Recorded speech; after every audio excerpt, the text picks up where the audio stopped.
Come on!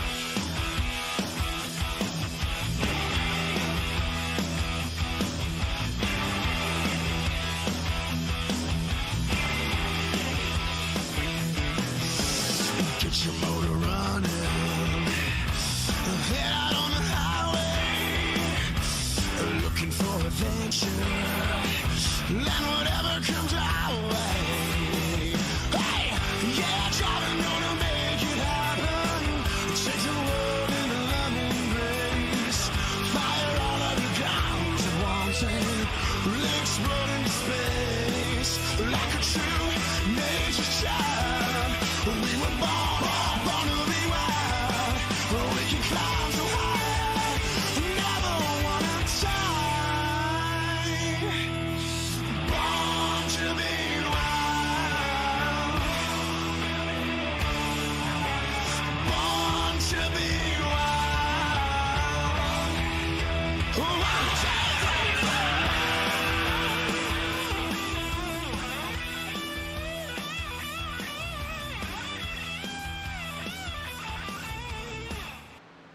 All right, welcome back to Full Throttle TV. Tonight, it's the Liberty Racing League and their season finale here at Talladega. Gonna have a great race on tap. These guys love to put on a show, and in the finale, for all the marbles, who knows what might happen. I'm Dean Doucette, joined in the booth with me, Mr. Brad Patterson. Brad, Talladega Liberty Racing League should be entertaining. Oh, absolutely. One thing that these guys definitely get done and get done right, that's going to be entertainment. There's going to be no holding back because these guys just don't ride around this track. You know, they want to race and they want to race every lap. Absolutely, and that's what we love about them, right? You know, they talk a lot about it. This is a fun league. They like to have fun, and they go out here and they drive the wheels off these things. Now, they do have one fast repair. They run 60% fuel, but those fast repairs, I mean, we've seen it before, Brad. It's nice to have one of those in your pocket. Yeah, absolutely. You know, there's a lot of strategy. It might not be with tires, it might not be with fuel, but it's definitely with those fast repairs, especially if we get a little bit of situation where a little bit of rough racing, if you will, some incidents happen, and you never know. We've seen them go down to the last 10 laps. Somebody finally use that quick repair and be one of the dominant cars. Absolutely, we have. And that brings us right into our keys to the race. Of course, avoiding the big one, or with a fast repair, the big two, maybe. You got to avoid that. Patience, always a key. These races are never won in the first 20 laps. Got to have some patience out there.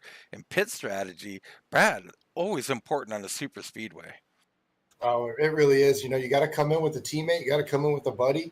You got to come in and get a very good, clean stop. You know, hit your marks. You slide your box. You're done. Absolutely. Got to have friends and all of that. Let's get right into the situation here. The championship standings. You can see Wes Hoag on top of the standings.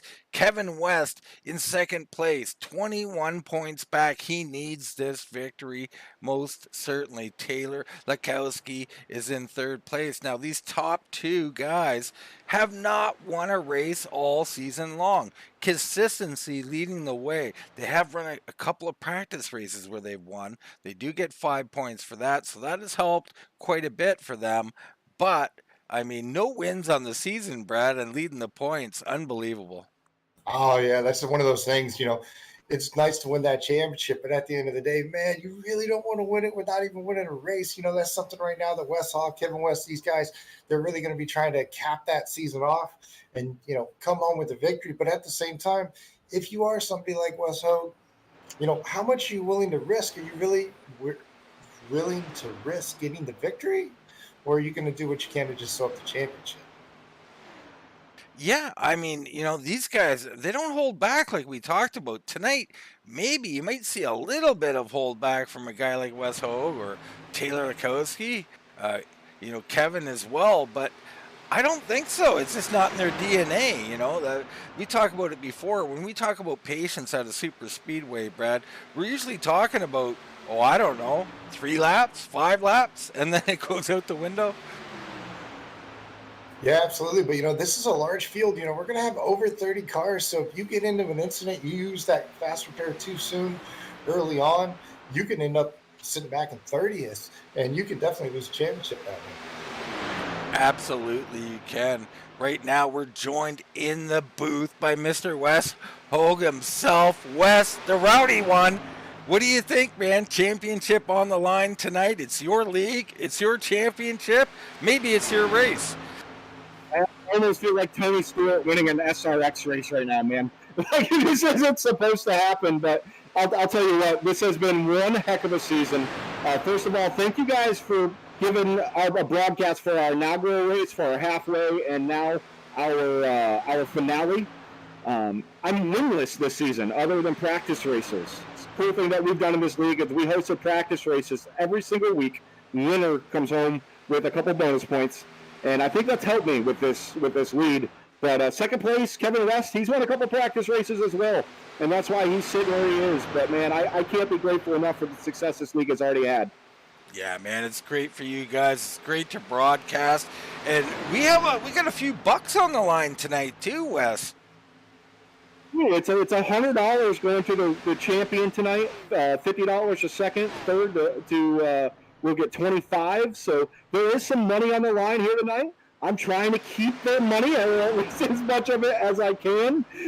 So I'm definitely going to be racing hard. And as you guys know, watching me in the past over several years, I'm not really one to stand back it and just say, hey, whatever happens, happens.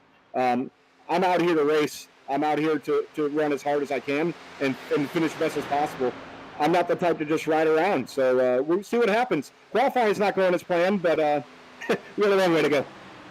Absolutely, a long way to go. Love the attitude, love everything about what you're doing here.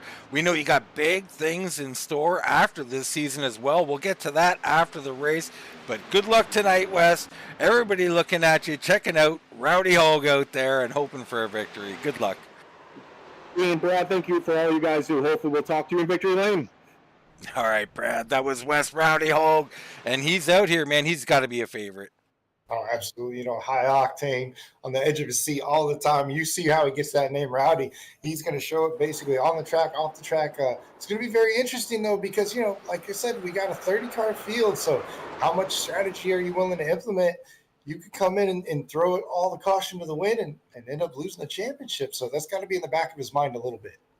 Oh, absolutely, it does. As we're watching a few of the late practicers here, and they're wrecking out here. No surprise, kind of get it out of their system here during practice. And man, I'm kind of looking forward to this one, Brad. We've called a lot of super speedway races, me and you, and none have been more fun than when these guys get together on the track. Absolutely. These guys have a great time.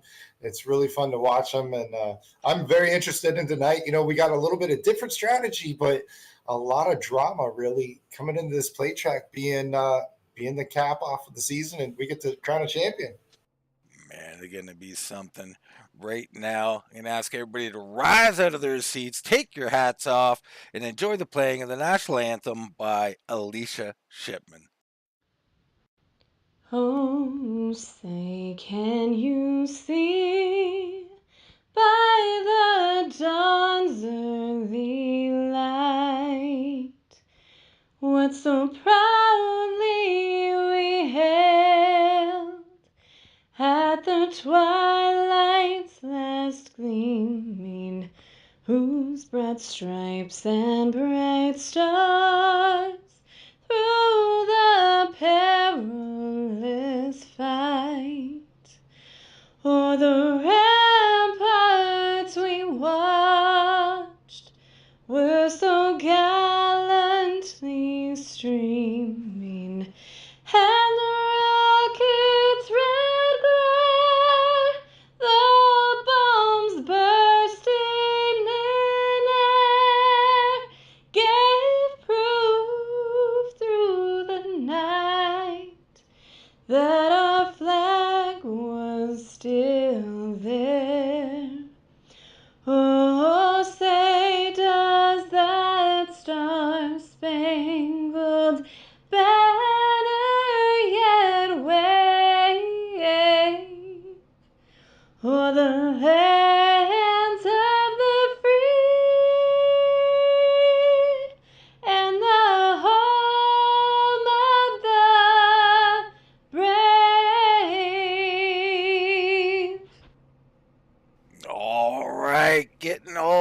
set here to go racing. Here's tonight's starting grid.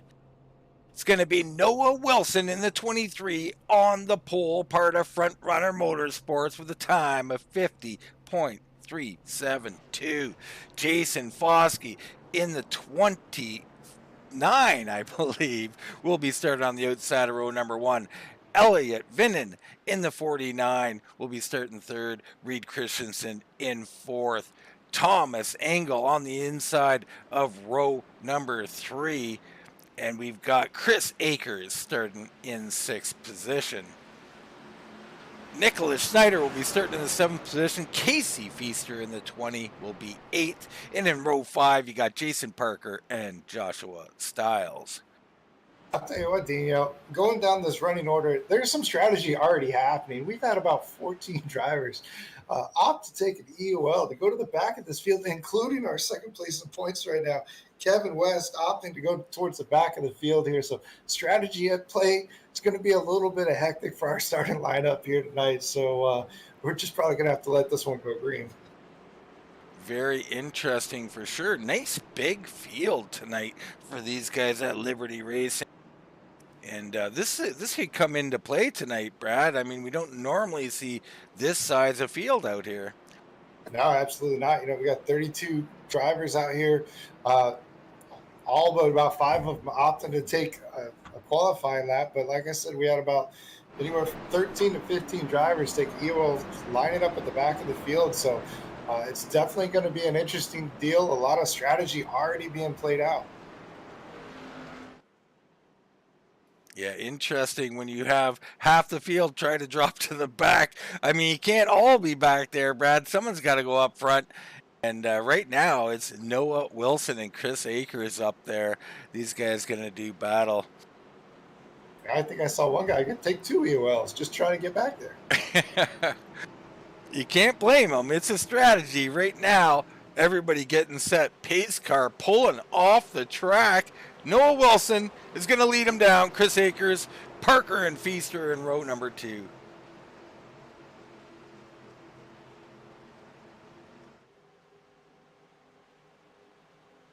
The slow crawl around Talladega to that start-finish line. Green, green, green. And there it is. The green flag drops. We've lost someone with a little bit of net problem there. Hopefully they're going to come back in. Right now, it's a 23 of Noah Wilson jumping out to a nice lead. Noah Wilson could be able to pull away. He's got to be careful, though. He can't get too far out. So it looks like the 94. It's going to be interesting whether or not he's going to push the 23. He's going to opt to already go to the top side. Looks like he's going to go to the top side, try to challenge and be the leader of that top lane. Yeah, it looked like he might have jumped up there just a hair early, but no, he's got a good run. And he's trying to come to the front early as these guys go too wide here on lap 1. And there's some hard racing already, Brad.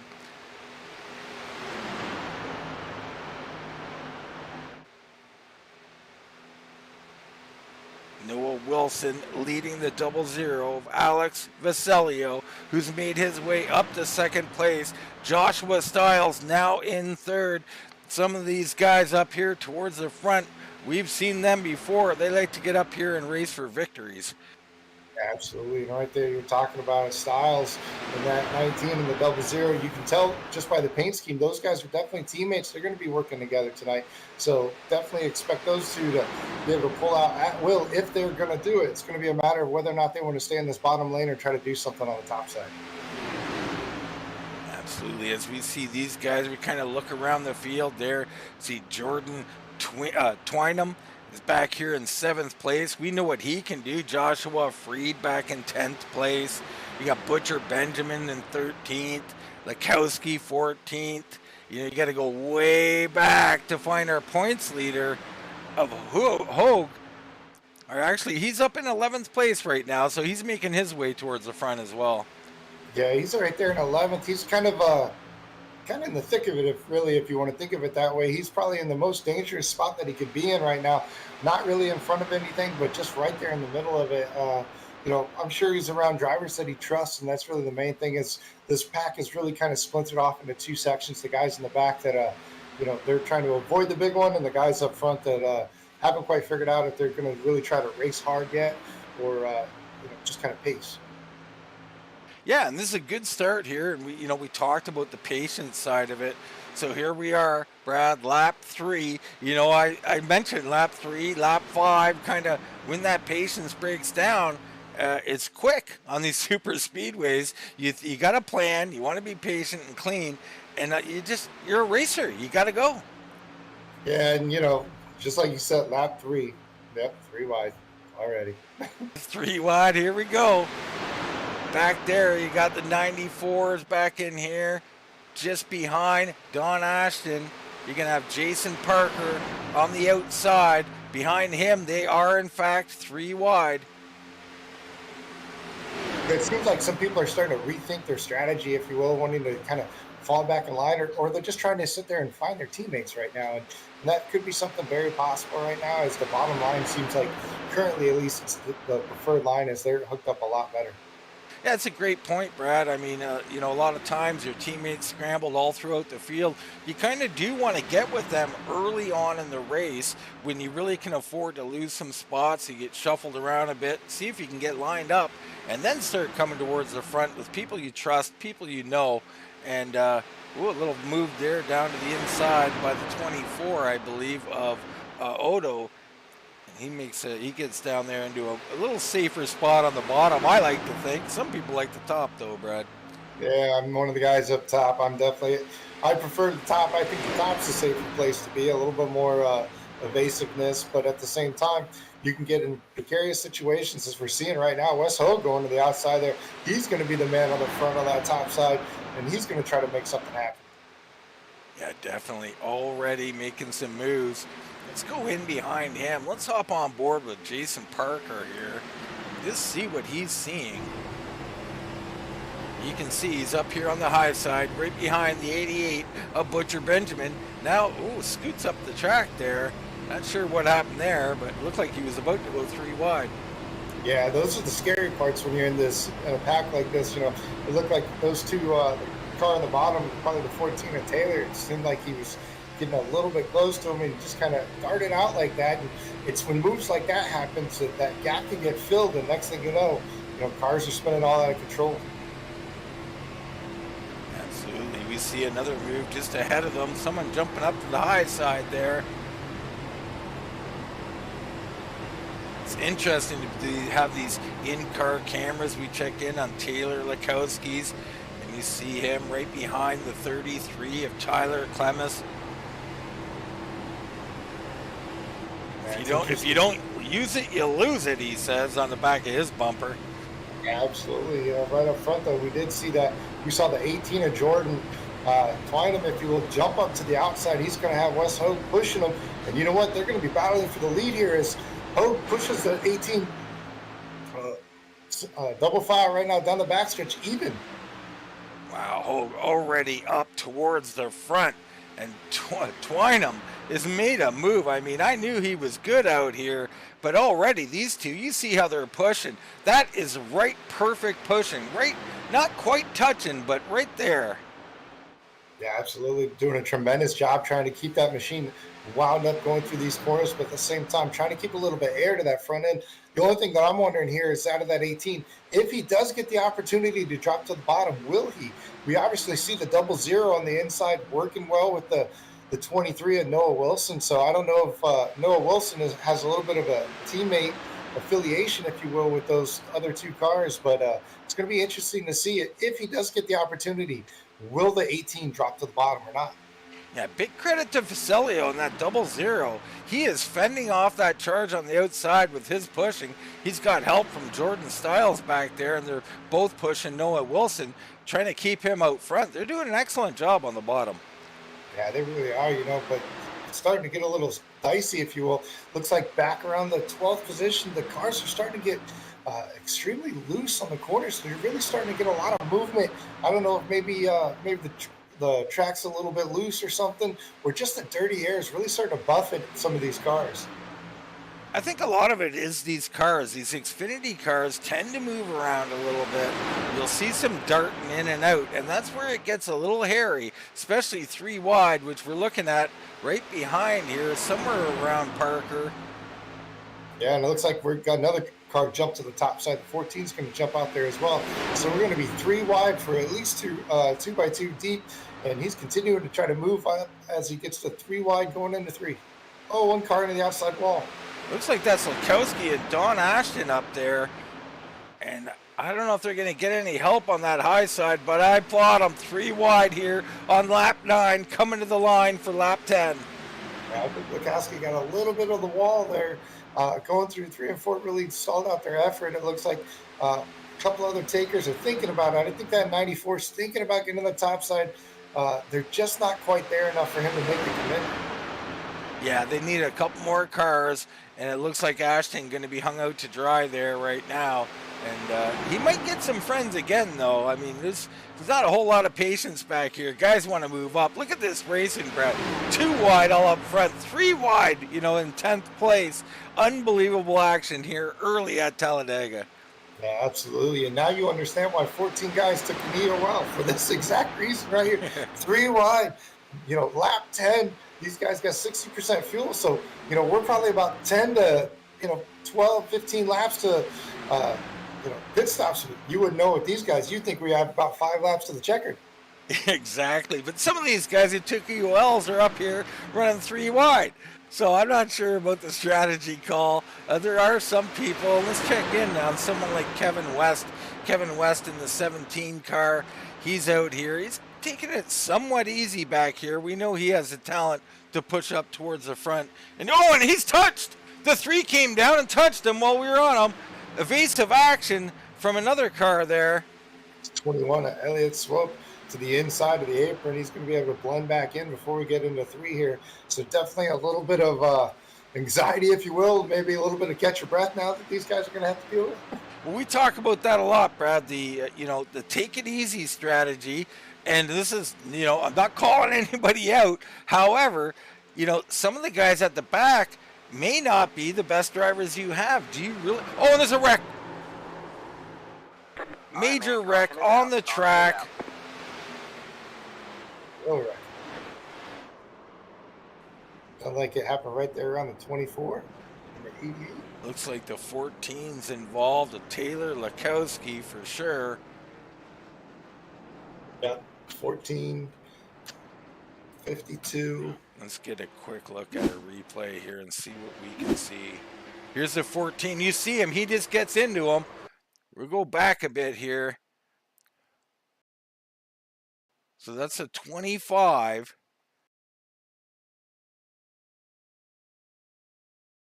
Not seeing a 25, Brad, that some of these guys have. Oh, that's Joshua Freed.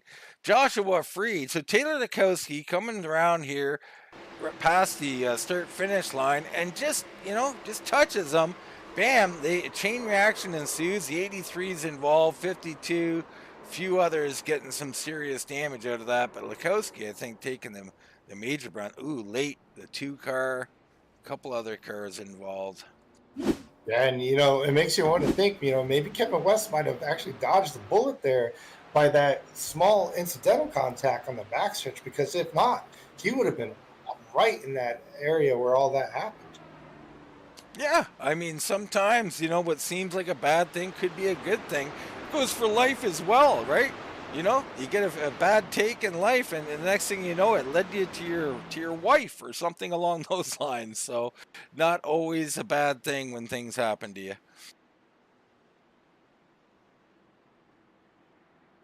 Right now it's Wilson, Twynham, Vasilio, Hoag, and Styles, your top 5. I imagine they're all coming in here, Brad. That's what I'm thinking. I'm definitely thinking they're all coming in. Right now is where you got to ask yourself, though, if you're one of the guys in the back that decided, that you were going to take one of those EOL, is this where you feel comfortable enough to go ahead and maybe take a 2-tire stop to gain that track position back, because you've seen enough to where you think it's, I don't want to say tame by any stretch of the imaginations, but not nearly as maybe rough as you thought it might have been at the beginning of the race.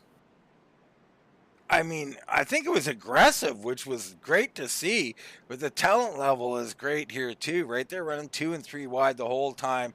These type of things, I don't even think that was anything other than just, an unfortunate incident, slight contact. That's all it takes here at Talladega, though. Yeah, and I was watching the 23. The jack did not go up on that vehicle at all. So fuel only, at least for the 23, I would assume the same for the 18 right behind him. So a lot of these guys actually not even getting any type of tires, just fuel only on the stop. Yeah, it looks like Hoag is the first one to grab tires. Parker, Ray, Clemens, Feaster, Snyder, Lavelle. Those guys all took tires, but the top 5, top 6 guys did not. I like the strategy. If it's me personally, I'm probably going to take tires here, knowing I got a little bit of mulligan in my pocket now. We're on that 14 coming to 15, so 60 laps. I can 2-tire stop it now. Maybe a couple of 2-tire stops rather than having to get 4 on one of them. And under green flag, that's going to be huge. Absolutely. Big. And, like if you're taking a set of tires now, you're probably done for the night, so that's a good thing.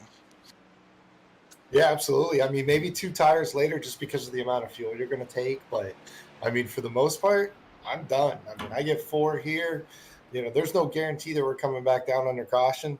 So I'm going to get my 4 when I can get them. Unlimited tires. There is no tire limit, if you will. So, what they say, if they're there, take them. So on lap 14 of 80, caution has ensued. A lot of these guys will have used their fast repair, and that's always a big concern here. Who has one, who doesn't? Yeah, absolutely.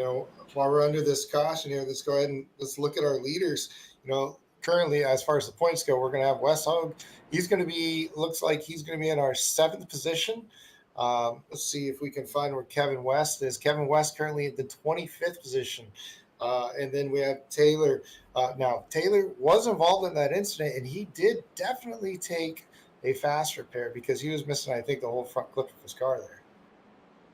Yes, he would have had to have. He is actually back on pit road. I'm not sure if he's just getting the top up on fuel or what's going on. Could be a fuel strategy call there. Kevin West also on pit road right now. Well, this has major implications, if you will, if you are that 14, because you are now, you're naked, if you will. You don't have that fast repair. Now it might be a situation where you have to play it safe strategy and kind of hang out in the back until it gets a little bit further on in this race before you can really go up there and try to be aggressive. Absolutely. This is a long race. We got a long ways to go, at least 2 more stops for these guys in green flag conditions. And being back here might just, allow you to cool off your jets and wait this out a little bit longer. But these guys, I don't know, Brad. I'm not sure about the strategy at this point in the race other than to go up here and try and win. Yeah, absolutely. The strategy that I probably am going to agree with the most right now, it's going to be that 23 and Noah Wilson. Let's put it on the point and let's just stay there. Don't let anybody buy you. You don't have to worry about anything that happens behind you. Yeah, let's talk about Noah Wilson. What a great job he is doing exactly what you just described. Safest part of the track is the lead. I guess you could get turned from behind, but especially early, just to be out there leading these, nobody to wreck in front of you, nobody to avoid. Noah's just done an excellent job. Now, he had a lot of help from Vicelio in those early laps. We'll see if Butcher Benjamin can come out here and do some of the pushing here now that he's starting in 3rd place. Yeah. Pretty quick because, looks like we know that 19 up there on that top side, he can push. So we're going to find out just exactly what that 88 of Butcher Benjamin's going to be able to do with the 23 and Noah Wilson on the bottom. All right, coming around to go back to green flag race, and Wilson and Twynham up front, Benjamin and Styles in the 2nd row. Very good start on that bottom line. They seem the top 4 nose to tail very tight. Looks like the top side having a little bit of a trouble just kind of getting getting the momentum together as our top two, and then we're going to have a little bit of a gap back to the 9 machine of Edward Gibson. Then we got quite a bit of gap back to the 71 of Kevin Rice. So right now, bottom line, definitely more organized. Yeah, way more organized. To be expected. Happens quite often. The bottom line will go first. A lot of guys will fit their way down there and get some runs and come back up. But already we're seeing a bunch of guys up high. They're looking to get that momentum back. Yeah, you saw immediately Hoag went to the top side right there behind the 9. So put it up there. You're going to have 4 on the outside, and it looks like about 6 on the inside, as we got another couple of guys coming on the top side. So we're about to be evenly matched 2 by 2 for about the first 6 rows. Wow, these guys still going at it. I love it. These guys up front, all with clean race cars. Now we are showing on our board that Twynham is leading this race. Okay, it's finally corrected itself. He is back up here in around 3rd place. Yeah, he just happened to get it right there at the line, basically. Noah Wilson with that Dick's Sporting Goods car out there looking sharp tonight. Yeah, he's doing exactly what you would do. You know, just get down to that yellow line and just hold it there. You know, you guys like that bottom feeders. You know, I'm more of that top side. I like seeing what the 19 and the 18 are doing right now. And generally, the top lane is the preferred lane for the start-finish line. Not necessarily for everywhere else, but to get to the checkers. I'll tell you, Brad, the reason I like the bottom for the majority of the race is not about leading the race at all. It's about wreck avoidance. I figure that I have the whole inside part of the track, especially coming off those turns. You see all that area to the left. I can go down there, avoid the wreck, and come out of it clean. Whereas if I'm in that top lane, there is nowhere to go. It's all, you know, pray, push through the smoke, and hope for the best. I mean, at the end of the day, I think it's just a driver preference where it is that you're more comfortable. Like for me, I'd say the same thing on the top line. It's like, oh, I can pinch you down on the bottom. There's nowhere for you to go. I got everything to the right of me.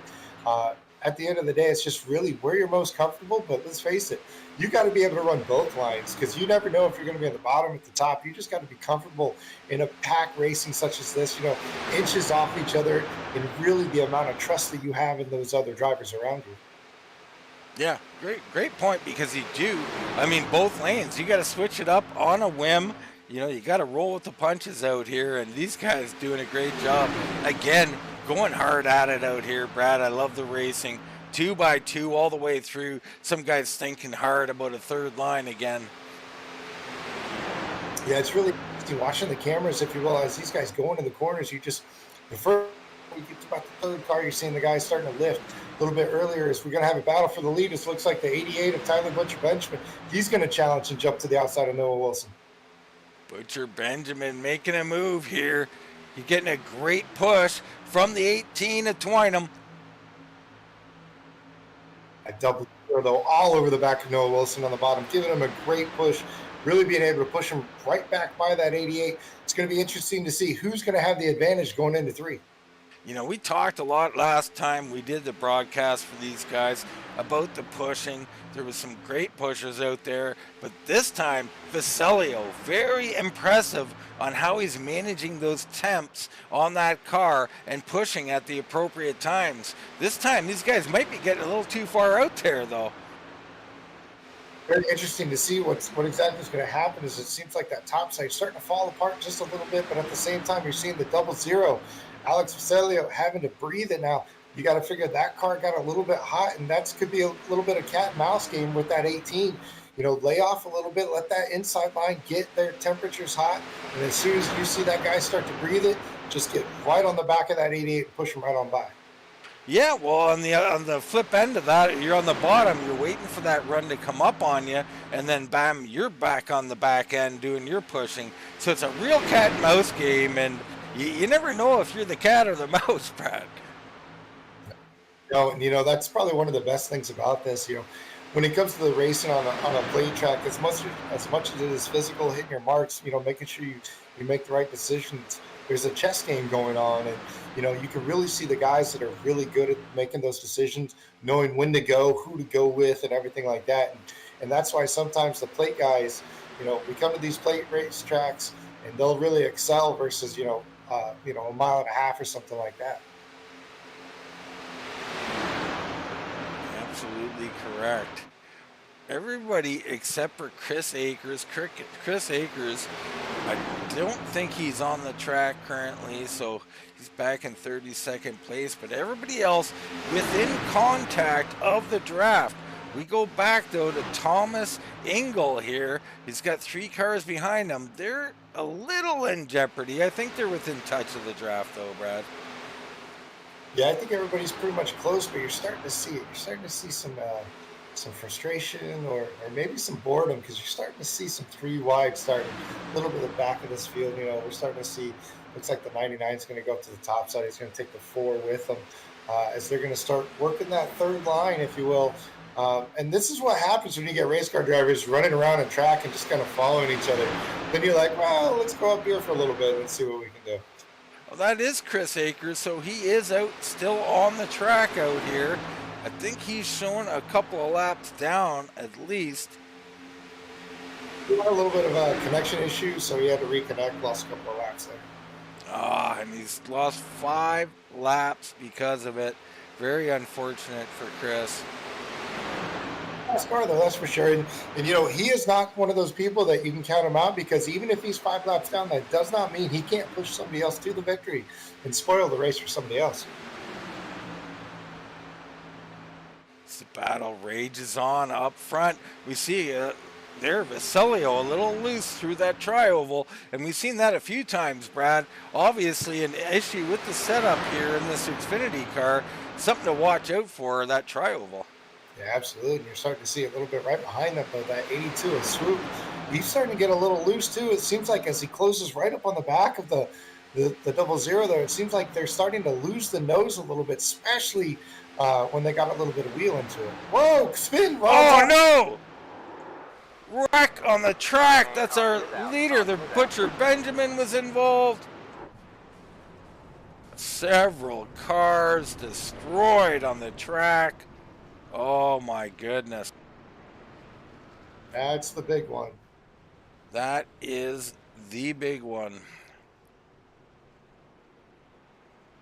Just it was just that push. It looks like, the 2 teammates on the top side or the 18 and the 19 just get off, just sink a little bit and just got a little bit left of the rear bumper, that 88, just enough and turned them around. I mean, we've seen it so often, just those little minute, inches, if you will. Okay, you see the top 2 cars on the top lane. He's going to get a little contact. And bam, there you see it, the wiggle down to the inside, contact, and everybody is caught up back here. Major wreck.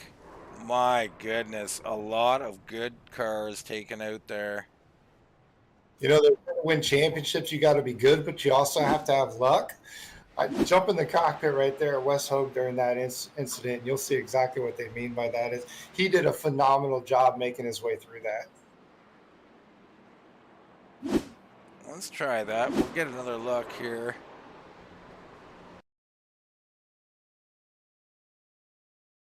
So let's get in the cockpit with Wes Rowdy Hoag. You see here, we're coming up. There is the initial contact. The 88 down the track. Hoag to the inside where I like to go, Brad. And he survives down there with Vasilio doing a great job as well. Yeah, and he was down there, and he was actually working the brakes as well. He's going to be able to come in right now. He's getting some service. It looks like he's going to take 4 fresh tires.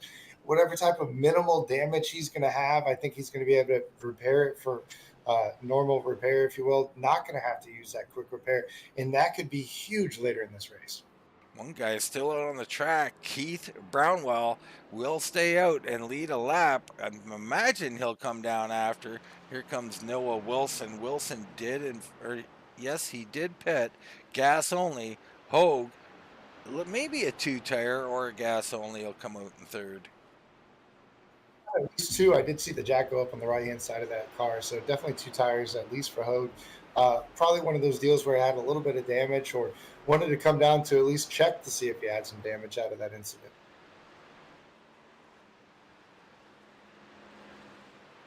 Wow, my heart has stopped here. We've got a lot of problems out here, and we can't ignore our championship battle. Let's show those championship points again. We got Hoag, West, and Laskoski fighting it out here. Parkman, I don't think he has a shot. It's really West and Hoag for the championship here. And right now, Hoag showing up in 3rd or 4th place. We'll look for Kevin West. He's back in 17th. Try and get a look in on his car and make sure he looks healthy here, Brad. So all is well for the 17. Yeah, he looks a little healthy, but I'll tell you what, he did not go unscathed in that situation there. He was able to lock it down, but definitely put it through the grass, and a slight contact with the left front of the wall of 3. So a little bit of damage. Was obviously able to come in under that caution and get some repairs, but we know that 17 does not have a fast repair. So right now it's just a matter of how much damage he actually received from that.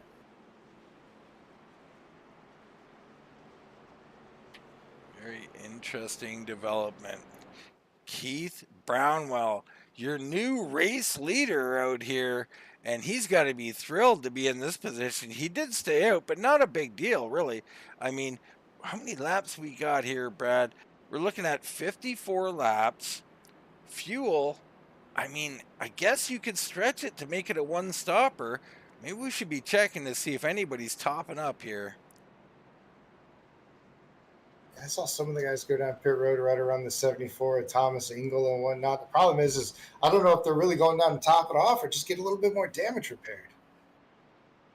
Well, we've seen Snyder come out. There's Christensen, Engel, and Venning on there. And it's hard to say whether they're getting damage repaired or topping up, but we'll keep an eye here out front and see, because it's really kind of on that edge of can they make it or not.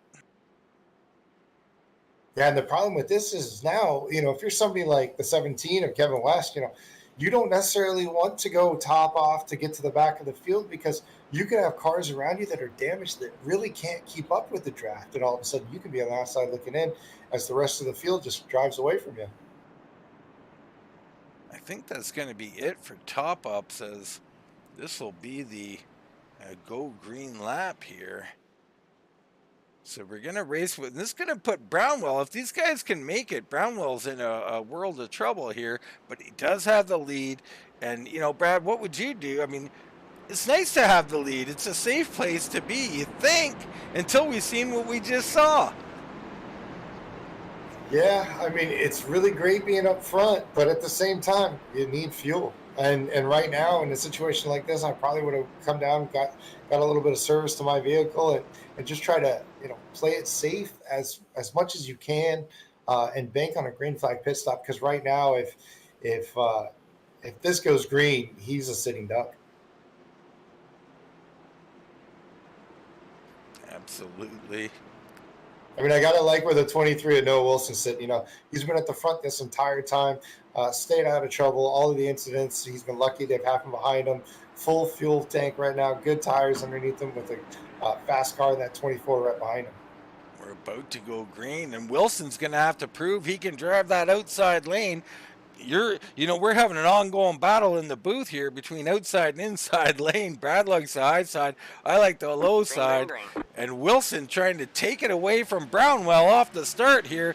Wilson with a great launch. Brownwell not so much. Here comes Hoag pushing Brownwell for all he's worth, though. And that's really the big deal right there is, Hoag might actually be able to push the two by him and actually be able to fill the gap in front of the 23 to take advantage of this. Where it looks like, they're going to drop down. 24 is going to drop down in front of, I should say behind Hoag, leaving Noah Wilson out there by himself. Oh, boy! A move by Hoag to the inside. Under the line even. We got another car under the line. This could be dangerous. 3 wide, some cars 4 wide with the apron, if you will. This is where it can get very dicey. The 2 on the outside, the 14. They come close to touching again. My goodness, the racing. Vasilio's stuck in the middle. The two's in the middle.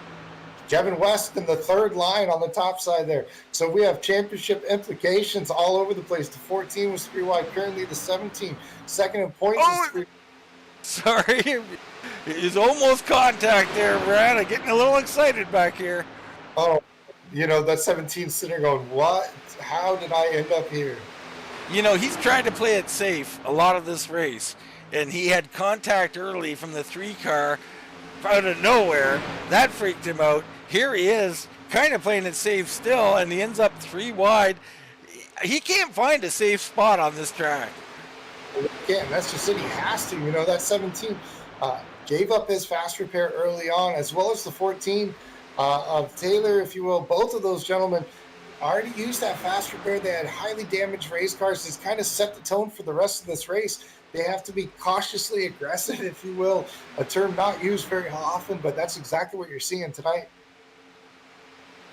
The dreaded cautiously aggressive as Hoag, your new race leader, Noah Wilson fighting back on the outside. I mean, Hoag looking to win this championship and get his first race win of the season. And something very interesting, look at the second place driver in that top side. That would be a teammate, I believe, to Hoag on the bottom. So it makes you wonder just how much he's going to be willing to push that 23 pass. Absolutely, and he drifts high up the track. That's the 14 of Taylor Laskoski. And interesting there, I don't know if he's backing off for teammates' purposes. I highly doubt it. I think he wants this race win as bad as anybody. Yeah, I think you're sitting there starting to see some of these guys getting extremely hot from pushing, continuing to push every single time. These guys really starting to feel those temperatures creeping up. I'm starting to feel my temperature creep up a little too. Let's hop on board with Casey Feaster here, and he is right behind the number 3 of Kevin Brownwell. Brownwell has slipped all the way back to 10th place after starting on the point here. So he's been struggling a little bit since this restart. You see him there touch the apron a little bit of a wiggle from the 3 as Feaster kind of hanging back just a touch, trying to play it a little safe. Yeah, absolutely. Kind of got stuck out there 3 wide very early on, fall back a little bit, but I kind of like his positioning right now. He's right where he needs to be. He doesn't need to be really in the front. The only thing I don't like is it seems like he's having to run about a half lane higher than anybody else, an inch to the corner, and that's just one of those things that you notice that as drivers around somebody like that when they're not able to keep a stable car. You see them right now ducking down under the yellow on the backstretch, and that just makes drivers around you uncomfortable. It does. I mean, the smoother the line, the better. The more movement, the more uncomfortable you are, less confidence you have that you can make any moves or even follow a guy through. And you're seeing that too. That's why you're seeing a gap right now. I think between the 14 and the 3 is the 20's not really willing to get up there and really give a good push. Whoa, they got extremely loose right there. The 23 of Noah Wilson getting extremely loose from the bottom right there, having to put it up the track and just kind of get the car back underneath it. So the inside lane now takes a few breaths. Hoag, Odo, Swoop, Parker, your top 4, Laskoski, Wilson, Brownwell, Clemens down to 8, Vasilio and Feaster round out the top 10. Yeah, right there you saw the 14 jump out of line. He's going to take himself to the top side right there in front of Noah Wilson. So move the 14 of Taylor Laskoski up to the top of the front. As we see right there, Noah Wilson drops right back down to the bottom. He's going to take over the spot where the 14 is currently at. We're going to have to wait for the 33 to kind of close in on the back of that 14 to make a run on the top side. Yeah, a lot of these guys content on the bottom. Here comes Noah Wilson again, though. He's going to hop on the bumper of Laskoski and give him a push. They got something going here. Absolutely. One of those bad words, especially on a plate track, would be content. These guys are never going to be content. They're here to race, and they're going to race every single... Oh, damn it, contact right there between the 3. The 3 was involved. No caution on the track right now. Well for the second pack, all of those guys slowed down extremely because they saw it happen in front of them, so they're going to lose even more time. Let's get a quick replay on this under green flag conditions. We see the 3 here. Here comes the 20 coming in on them. It's going to be, oh, I'm sorry, folks. I kind of missed that. Looking at something else. Take another quick look here. The 3 down low drifts up the track right into the 33. Wow. Brownwell just with a strange maneuver. Probably did not know there was someone there. And that caused that incident. We remain under green flag conditions. Up front, Laskoski has a surge towards the front, taking the lead in front of Wes Hoag. Wow. But one big thing you see here is there's only 2 cars, right? Oh, lap car coming up in the middle of the track right there. Oh, almost. Oh, my good Lord. I can't breathe. What's going on out here?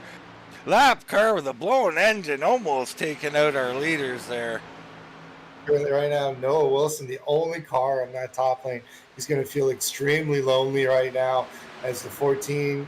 Looks like Wes Hoag's going to be on the bottom. You know, they're just going to be able to line up and really freight train him if they want to. You know, being lonely right now might be the best thing.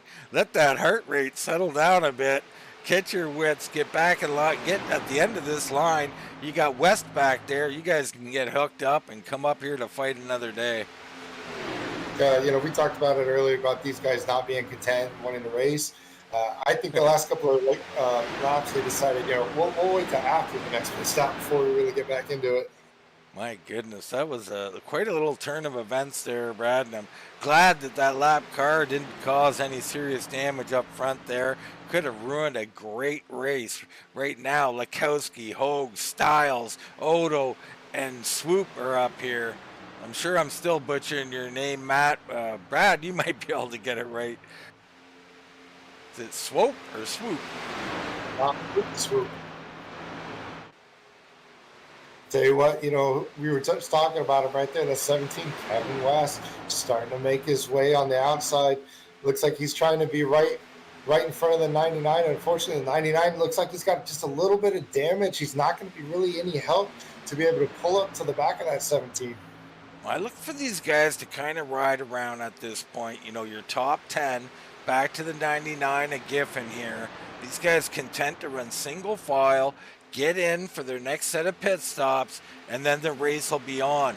Be looking for guys like West and Wilson to hook up and try that outside lane. I mean, there's a lot of other racers here, but we're talking about points, championship things.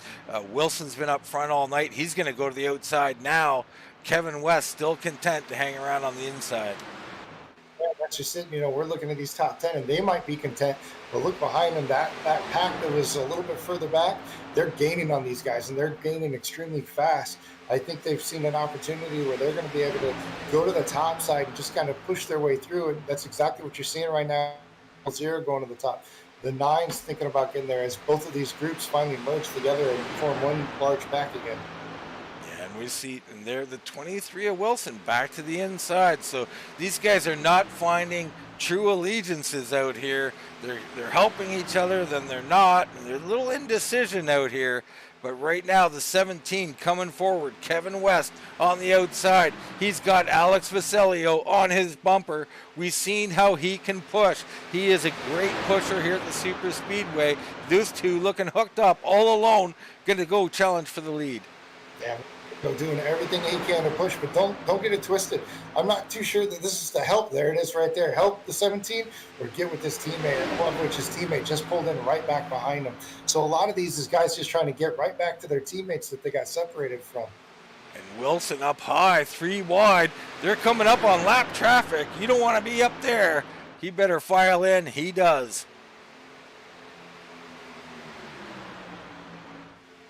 Up on lap 40, you know, it should be only a matter of time before we start thinking about, at least starting to think about green flag pit stops. Yeah, we're getting closer and closer to that kind of situation. We watch as the field goes by, these lap cars looking all good so far. You know, we do see there is a secondary group now. You got Ronnie J. Morrison, Kevin Rice, Reed Christensen, Engel, Vinning back here. These guys all got a ton of work to do. I don't know if they can catch up, but they got to stay on the lead lap and pray for a caution. Yeah, that's really what these guys are doing. They're banking on that caution coming out. Everything's kind of, I don't want to say, I dare say, tamed down up front. As right now we got a battle for the lead with the 00, trying to get Kevin West up front. I think right now the only thing hurting that 17 is I think that 17 still got a little bit of front end damage. Just not going to be able to have a clean enough car to just really clear the 14. I'm not seeing any damage, but there could be some little, that I can't see personally on that car. It looks like maybe a little bent up, Brad. Yeah, because I mean that's the only way for that top side not to prevail like that. Because the top side is the superior side. We've notated that. No, we don't agree on that. I'm just teasing you. We're going to keep this battle between low side, high side. It is not superior. It's about the pusher in my mind. And they got Hoag on the bottom pushing the 14. He's timing his pushes correctly and holding them off. I mean, I don't think the consensus is out, Brad. Well, the night is young. We'll see exactly what happens. But one thing's for sure is we're seeing a great race with a bunch of guys right now, and they're doing everything they can. Nobody's laying over right now. We're not just riding around logging laps. These guys are racing. They're really trying to get things done. They are, and I'm sure your points are valid, Brad. But I'm an inside liner, and I'm gonna hold that whether it's true or not. But right now, the outside is prevailing. Kevin West being pushed to the lead by Vasilio. They've got about a half car length lead. Here they come on the bottom though, through the corner. Hoag pushing the 14 of Taylor Laskoski back up front. So that's kind of how it ebbs and flows. The high line better off the corner. The low line better through the corner. Yeah, really. And a lot of it has to do with, look at it, you're seeing teammates on the bottom right there at the front too. Teammates up on the top side. You're going to have the 17, and then look where you're going to find. You're going to find a couple of teammates, and really that's the name of the game right here is, having people you trust and having teammates to be able to work with you. And just really being on the same side, if you will. And right now it's just a matter of comfort. And I think some of these guys, they're literally waiting a little bit for that green flag pit stop, but at the same time, they're not going to give away an opportunity if it presents itself. Well, speaking of green flag stops, so, a little gamesmanship. If you're on the bottom line, you're fighting someone on the high line, you're coming down to green flag pit stops, you could pretty much force their hand. You can stay out on the track until you run that tank dry, giving them no access to pit road. And, they're forced to make a radical decision to either drop way back or try some emergency move to the low line. So watch it. There's lots of games that can be played out here, Brad. Oh, absolutely. There's several. And this is where incidents honestly are the easiest to happen. All of a sudden you want to wait and not. Whoa! Big move to the high side there. Everybody's safe. Oh, no. Contact. We had one or two cars down to the apron there. Not sure what happened. That looks like Aaron McCormick back here. He had a little bit of an issue. Everybody's still green flag. We'll get back up to our leaders. Doesn't look like anything too major, but some lost time for McCormick and maybe one other.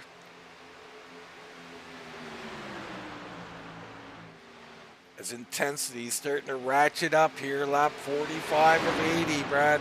We're coming down to it here for all the marbles. I mean, there's not just championships. There's money on the line here.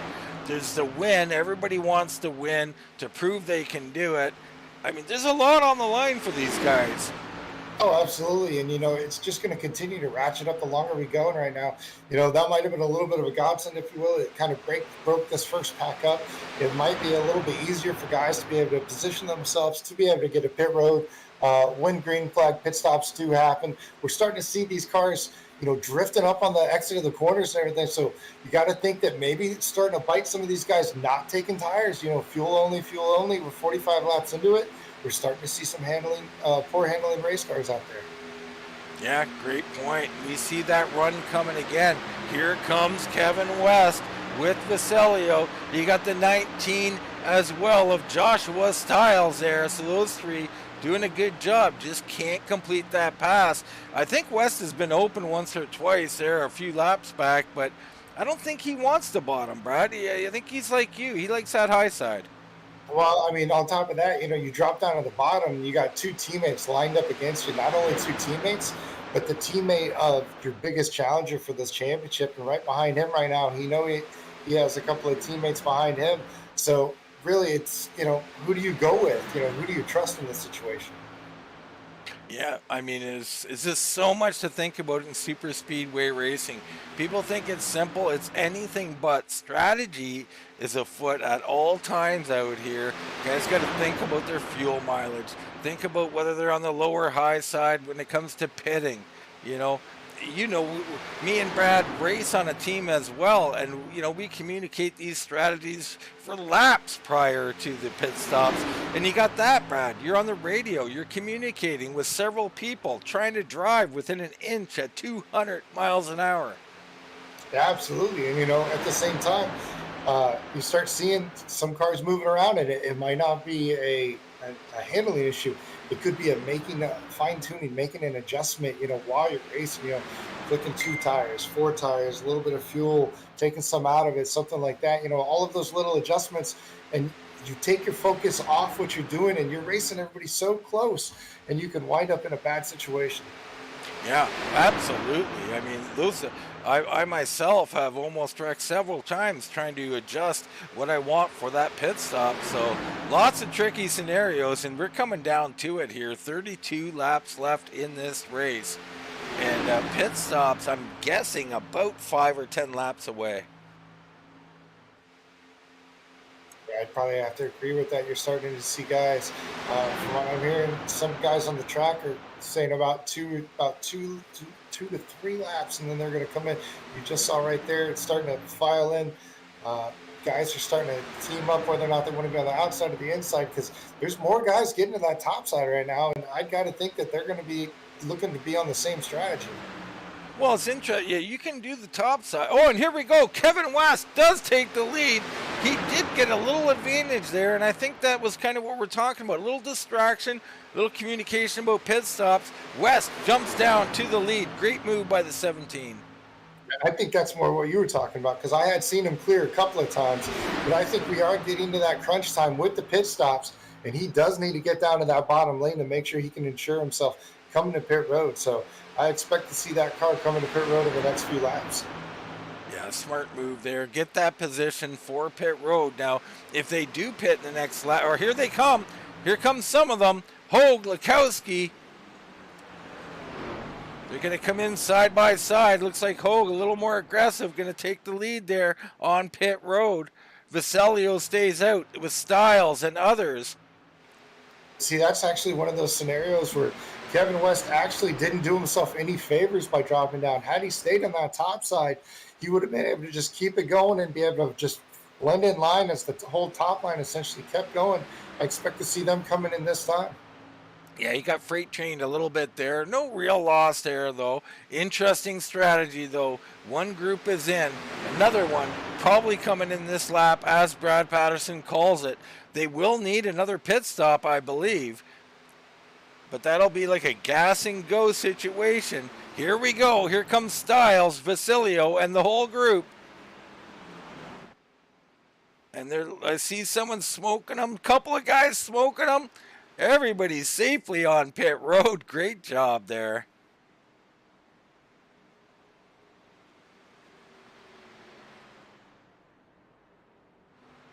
So that's going to bring it around to Jason Stevenson. He's coming on pit road.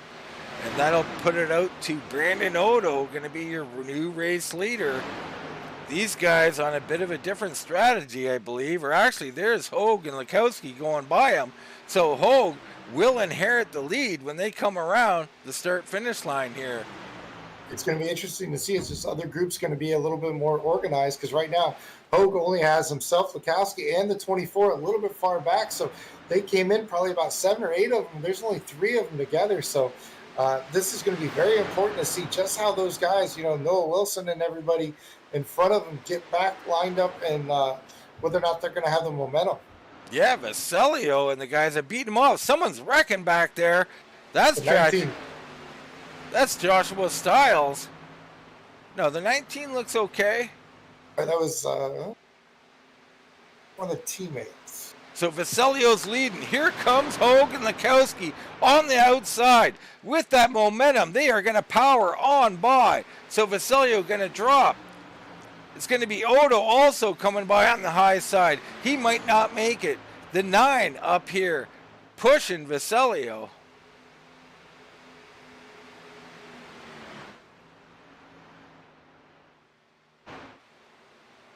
Apologize for the camera work there. So we got on the wrong car number. Someone has the wrong car number painted on their car. And that does happen out here. But right now, Hoag back up front. He's been able to manage this lead perfectly right now. Looks like we're going to end up with about a call it a 6-car lead pack, if you will. But don't look now, that's 17 right now. Kevin West, he is still with this group, so he's still got a shot at this championship for sure. Yeah, he caught the tail end of this group, so West doing everything he needed to do, but he's got to hope. Hoag has some big problems from here if he wants a championship. Right now, it's all about this race win, though. These 6 guys, you got West, Nicholas Schneider right in front of him, Alex Vasilio, Brandon Odo, Taylor Laskoski, and your leader, Wes Rowdy Hoag. This will probably be the most tame this race will be for at least probably a good 10 or 15 laps. One of these guys really want to make sure that they stay nose to tail, pull away, and it's up to them. They want to make it to where these top 6 are going to be the people that decide the end of this race. They don't want to caution. They don't want to open this back up to 25 cars at anybody's chance, if you will. They want to make this come down between the 6 of them. Now, they got 6 guys up here, Brad. We're going to have green flag stops. I mean, not till the end of the race here. We're at least 20 laps away from that. But it's going to be a gas and go. And how much fuel you put in, how long you sit there waiting for that fuel to go in is going to be key. I mean, even if you're super fast and you get out, sometimes that's not even best. You're going to be out all alone. I really don't know what the answer is, but you've got to have a teammate. You've got to be in sync and do it right. Yeah, and this is where, like you talked about earlier, that communication comes in handy. How many of these guys are teammates? How many of these guys are on the radio back and forth to each other to be able to make those decisions happen? How many guys are going to sit there and, dedicate their race? Somebody might fall back to get to a teammate just to help them in that situation. Yeah, absolutely. We look back now on our second group. You got Taylor, Butcher, Benjamin, Clemens, Wilson stuck back here. Wilson going to make a move. This is going to slow them down. They want to be single file. He perhaps thinks they'd be better off out front, but they're going to lose more time here doing 2 wide. They got Clemens, I think that's Clemens and Parker in here as well. So as they race 2 wide, they've lost about a second since they went 2 wide. I can implore you, if you can hear me, gentlemen, get single file. Get running these guys down. There's a third group, though, Brad, and that's Nicholas Lavelle leading that group. That looks like another 6-car group. They're formed up quite nicely here.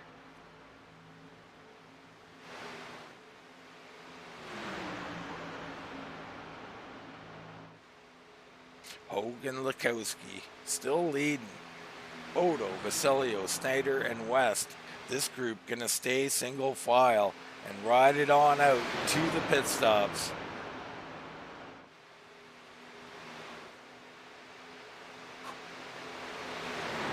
Yeah, absolutely. They're going to do everything they can, like we talked about, to just make sure that they can ensure this win and, to come down an entire season to 6 cars in 1 pack and, have both of the top 2 in points.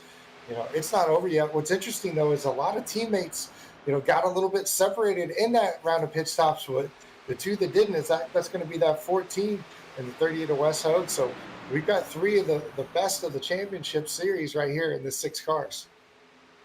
Absolutely, we do. We try and get a look back to that second group again.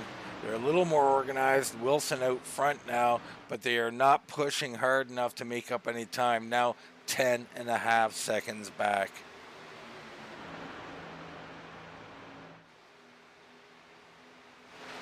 We're getting into one of those, the old days of NASCAR, Sunday afternoon, Brad. You know, you get into this part of the race and it just a little, you know, like the dog days of summer, you're sitting there heating up, just thinking about what's going to be, the anticipation coming forward. But, you know, nothing to really do right now but stay clean, stay on the track, log some laps, and try to stay mentally focused and sharp on the task at hand. Yeah, that's really the biggest deal to me, if you will. I've seen so many races just fall apart where entire teams are all by themselves in this situation. You got 6 guys on the same team. They don't have to push super hard. And next thing you know, 2 of them get together out of some fluke thing, coming off the corner, not paying attention because you lost focus.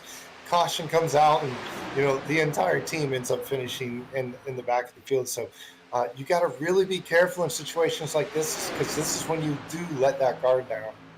Absolutely. You get lulled to sleep, and the next thing you know, it's time to get on pit road. You've lost your focus. You missed your stall by an inch. You forgot your adjustment. Any of these things can happen, and they're all big.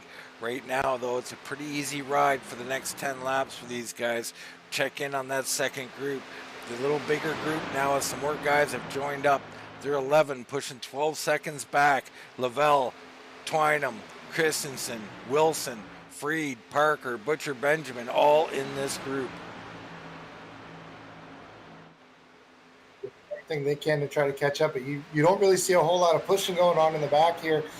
What is interesting, though, is we've seen it throughout different seasons, if you will, of not always is it the car's single file or the fastest. Sometimes you actually get in that little bit of a pack. 2x2 racing can sometimes be faster than single file racing, and unless you've actually kind of tested it to see what happens, or who's fastest out front, they're just continuing to kind of hemorrhage time. And right now, this group is making up, a little bit, a 10th here and a 10th there. So they got to stay with it. But 22 laps, I doubt they can run them down. They've got to push even a little harder than they are. But they are making up time. Now getting it under 11 seconds to our lead group. We go back and check on them. Status quo, single file up front here. This is where it's very interesting. We know that there's separate teams up here. We got different agendas. You got 6, 7 guys up here. If you've got 4 of them and 4 of them are on your team, I'm going to pit early. I'm going to try to catch those other guys that I'm trying to battle for a championship off guard. Come down, get those couple of gallons of gas. Try to get back out there, get hooked up with the pack that's about 11 seconds behind me, try to get a lot of draft out of them. And I'm all by myself and in a much better situation. Yeah, these are the type of calls you got to make. If you're really into it, you would have practiced exactly what a short pit stop would entail, where it would put you on the track, and how far of a distance, a group on the track would have to be for you to make a pit. There's so many integral things you can do to try and figure it all out. Not many willing to do that kind of work. I don't think I am, but right now, these guys are considering all these factors, and I like your call, Brad. If you have a little group, 4 cars making a quick pit stop right now, that might be a race-winning move.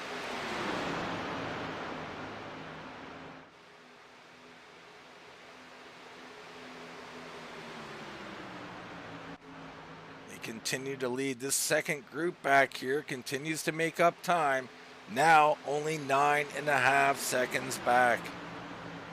We're definitely starting to move in on him right now. You're seeing the 17, Kevin West, go to the top side right now. He's trying to make a little something happen. He's going to have a lap car right there in front of him. He's going to try to do everything he can with that 29 to move forward. Maybe try to put a little bit of pressure on it. Maybe he's looking back, seeing that pack behind him is starting to really make up some distance. That's Jason Foskey there in the 19. So up there doing it. I don't know if this is helping or hurting. We'll keep an eye on that interval. And, you talked about it. It seems to be helping, Brad, inexplicably to myself. You like to be single file, but you're right. Maybe it's double file is a little faster.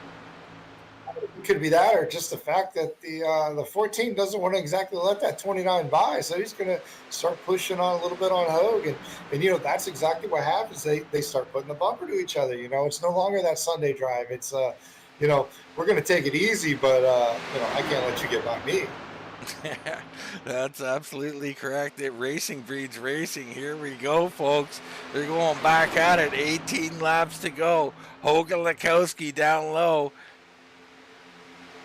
I would say that this looks like the second pack, if you will, is running about an average of 2 miles an hour faster than our lead pack.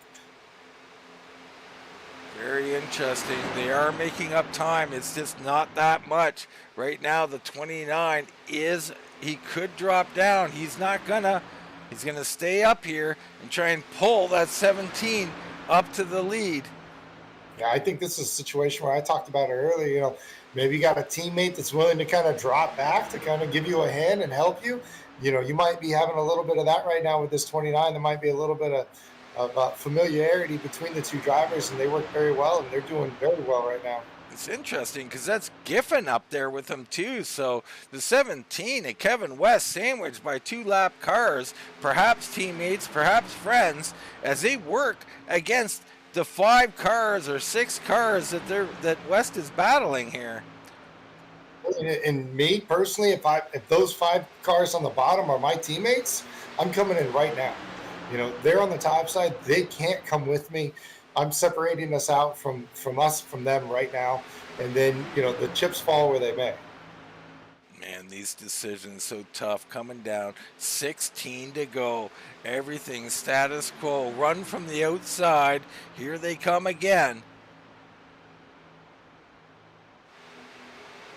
Now, one thing he does have to be careful with, sometimes, you get your wish and you end up being the car up front. And, if your teammates, if there's nothing but another team behind you, you go around pits and you don't realize it. You look back, it's right there. The 17 jumped to the bottom. 17 down to the bottom, leaving the lap cars up front. This is going to change the whole perspective. Now, will Hoag go up to the top to try and get it back? Will Laskoski go with him? The fight is on now, Brad. I don't think he's going to necessarily push it right now because I think we're right at that spot where, the pit window's open. He wants to be able to have the availability to come down a pit road on any lap they choose, especially as a teammate or something like that, to be able to do it. I think they're probably going to wait as long as they can to make sure that they don't get themselves into such a situation where a caution would come out and ruin their pit strategy. But I don't think they want to get stuck on that top side. Right now, they're content to roll down there. Content, not a word that has come off good tonight at all, though. Whenever it's spoken, they jump too wide, so we'll see what happens here. Let's check in with our second group. Lavelle leading this group now. They are about 9 seconds back from our lead group. They're making up small amounts. I mean, over 8 or 9 laps, they might have made a second. They got 15 laps left. It's just not enough, Brad.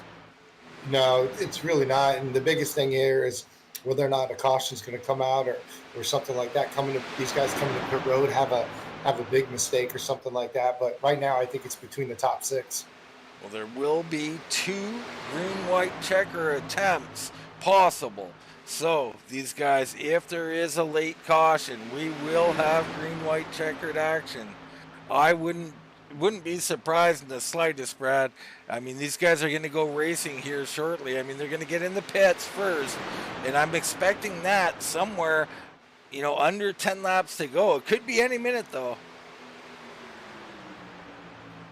This is going to be one of those things, really, in my opinion, going to be all about that pit road, getting through your box clean and getting back out, hooked up with somebody to be able to make a little bit of distance, because ultimately, once we get down to a couple of laps, it's going to be a matter of teammates and whether or not, pick a side. Who do you feel like helping? Because it's not necessarily helping just for the win. It's helping win a championship. Absolutely. And the other, we talked about it, how worried is Wes Hoag about winning this race versus winning this championship? He could sit right there in second, push Kevin West to the win, and still lock up a championship tonight. Man, we talked to him in pre-race, and you know he's all about winning. He's not going to hold anything back. He's promised that. You know you can believe that. I mean, last time we covered him, if you remember, Brad, he was talking about turning his teammate out of turn 4 for the victory.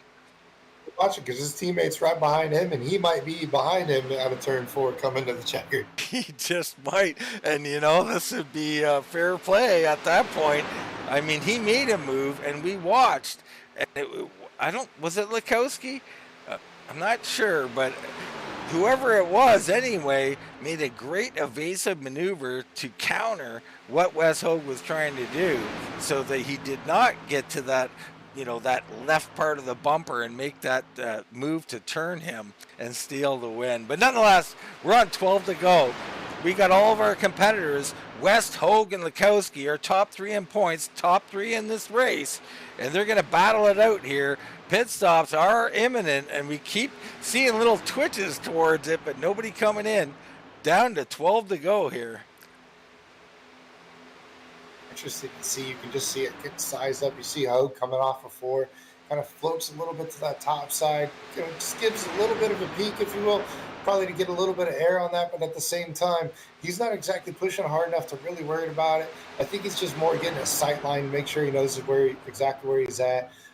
These guys just continually just kind of play a little bit of peekaboo in the mirror, if you will. You see Hoag all over the back of him right now, giving him a really good shot down the backstretch. Starting to get a little bit out of shape going down the backstretch, pushing on him too, though. So you got to be alarming that maybe that 38's not handling quite nearly as well as it used to, at least tucked up on the back of somebody. And they're starting to get away here. There goes Hoag. He's going down pit lane. He's got Laskoski with him, Schneider, Odo, all on pit road. They're locking him up. I don't know if anybody sped there. Very good pit stops, aggressive pit stops by these guys as they try to get down into their stalls. Yeah, but West is going to lose a huge amount of time. This is what I was talking about as far as getting out in front and being that leader. All of a sudden, everybody behind you could just peel off, and you're a sitting duck. They're coming out in traffic. This could be a disaster. The 4 it is. Hoag is hit by the 4, coming out of his pits, trying to merge in. Disaster for Hoag. Lakoski's out. West still on the track. I can see it coming, Brad. Oh, that is painful. We check in on Hoag. He's coming out now, but that effectively ruins his race for the win. But the championship's still here. Here comes West onto pit road with others. Vasilio. That was a disaster. Also wait and see if anybody got caught with the pit road speeding penalty, because everybody was very aggressive trying to get in. West through his stall. That's going to cost him another half second. He's sitting there for an eternity, Brad. He's got to go. It's a gas and go situation. West still on pit road.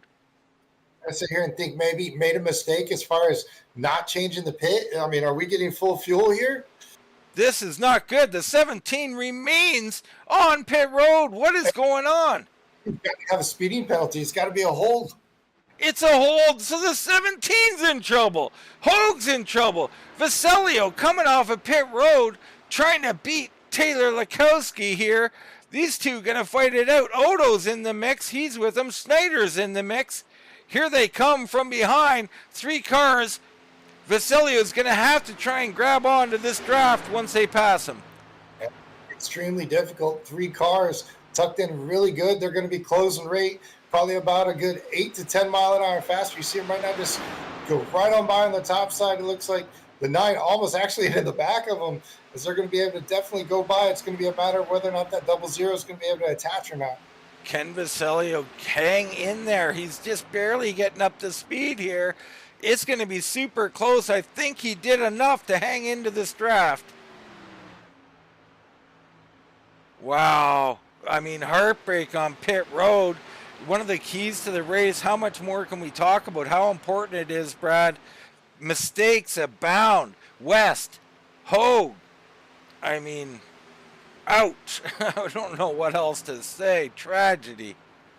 You know, some doing of your own, and others just, you know, wrong place, wrong time. We've seen that happen time and time again on pit road. But This is what happens. They had 15 laps of just kind of riding around, just really thinking about it. That tension just kind of gains, and the pressure just kind of gets a little bit more and a little bit more, knowing what's at stake here, and ultimately everybody being super aggressive trying to get by it. Absolutely. Vasilio is going to catch this group here as the front group shuffles a bit. That's going to bring him right in it. But it's Taylor Laskoski, your race leader, looking, I believe, for his first race win. Maybe it was only the top two. We'll have to look in on the points here, Brad. I think it was West and Hoag who have not won. Laskoski did, in fact, win one. Yes, that is correct. Laskoski has won already this season. Laskoski looking for another win then. And these four are going to do battle. They got all the track they want here. 11-second lead, 7 to go. Coming down to 6 to go. We're going to go 2 by 2 here. Vasilio up high. He's got Odo with him. It's going to be Schneider and Laskoski down low. That's right. You see that top line prevail, though. Top line speed's going to be right now is they're going to come right back down to the bottom. They're going to be able to definitely hold that line on the bottom as the 24 is going to be there. The 00 Vasilio, what's going to happen, though, is what exactly is the 14 going to do? How is he going to do it? Is he going to try to go with somebody? Is he going to be the guy trying to go straight to the outside? As you see right now, he does. We got some good old-fashioned tandem racing right now. And the outside line looking to do it again as Brad, the prophet here in the booth, is going to tell us about the high side. But right now, the low side hanging in. I don't know. Big run on the outside. This is going to be a yo-yo, lap after lap until we get it done, really. I mean, it's all about the pusher right now. But one thing I will say is, as this goes, the laps are going to get closer. And mind the gap right now. Look at that huge opening you're seeing right now between the 14 and the 24. As the laps get closer, that gap's going to get smaller and smaller, and the side drafting is going to start, and that's when things can happen. Absolutely going to happen.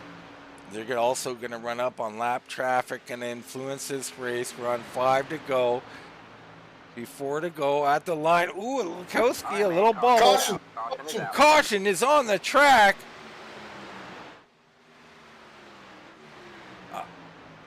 Trying to find it. I don't know where, but I know there's some people definitely thankful for this. I'm not seeing anything, Brad.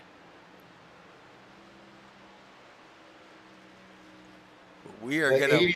is extremely slow on the back stretch. Sounds like something happened between the 30 and the 25.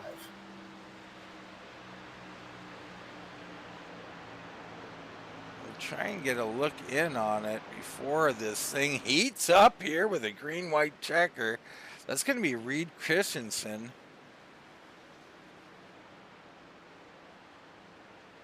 Oh, yep, the 18 and the 83. Exit 2.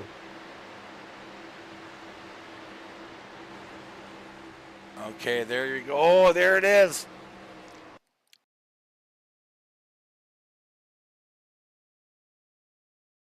So we're going to I'm going to back this up just a little bit here. So we try to find the appropriate viewpoint here. That's going to be Twinham in there. You see the 82 coming up, the 18 drifting up, drifting down, and he gets a piece of the 83, turns him around. Secondary issues as well there, and that's going to bring out your caution. Unbelievable. It always happens, Brad. We're going to have a green-white checker to solve this thing.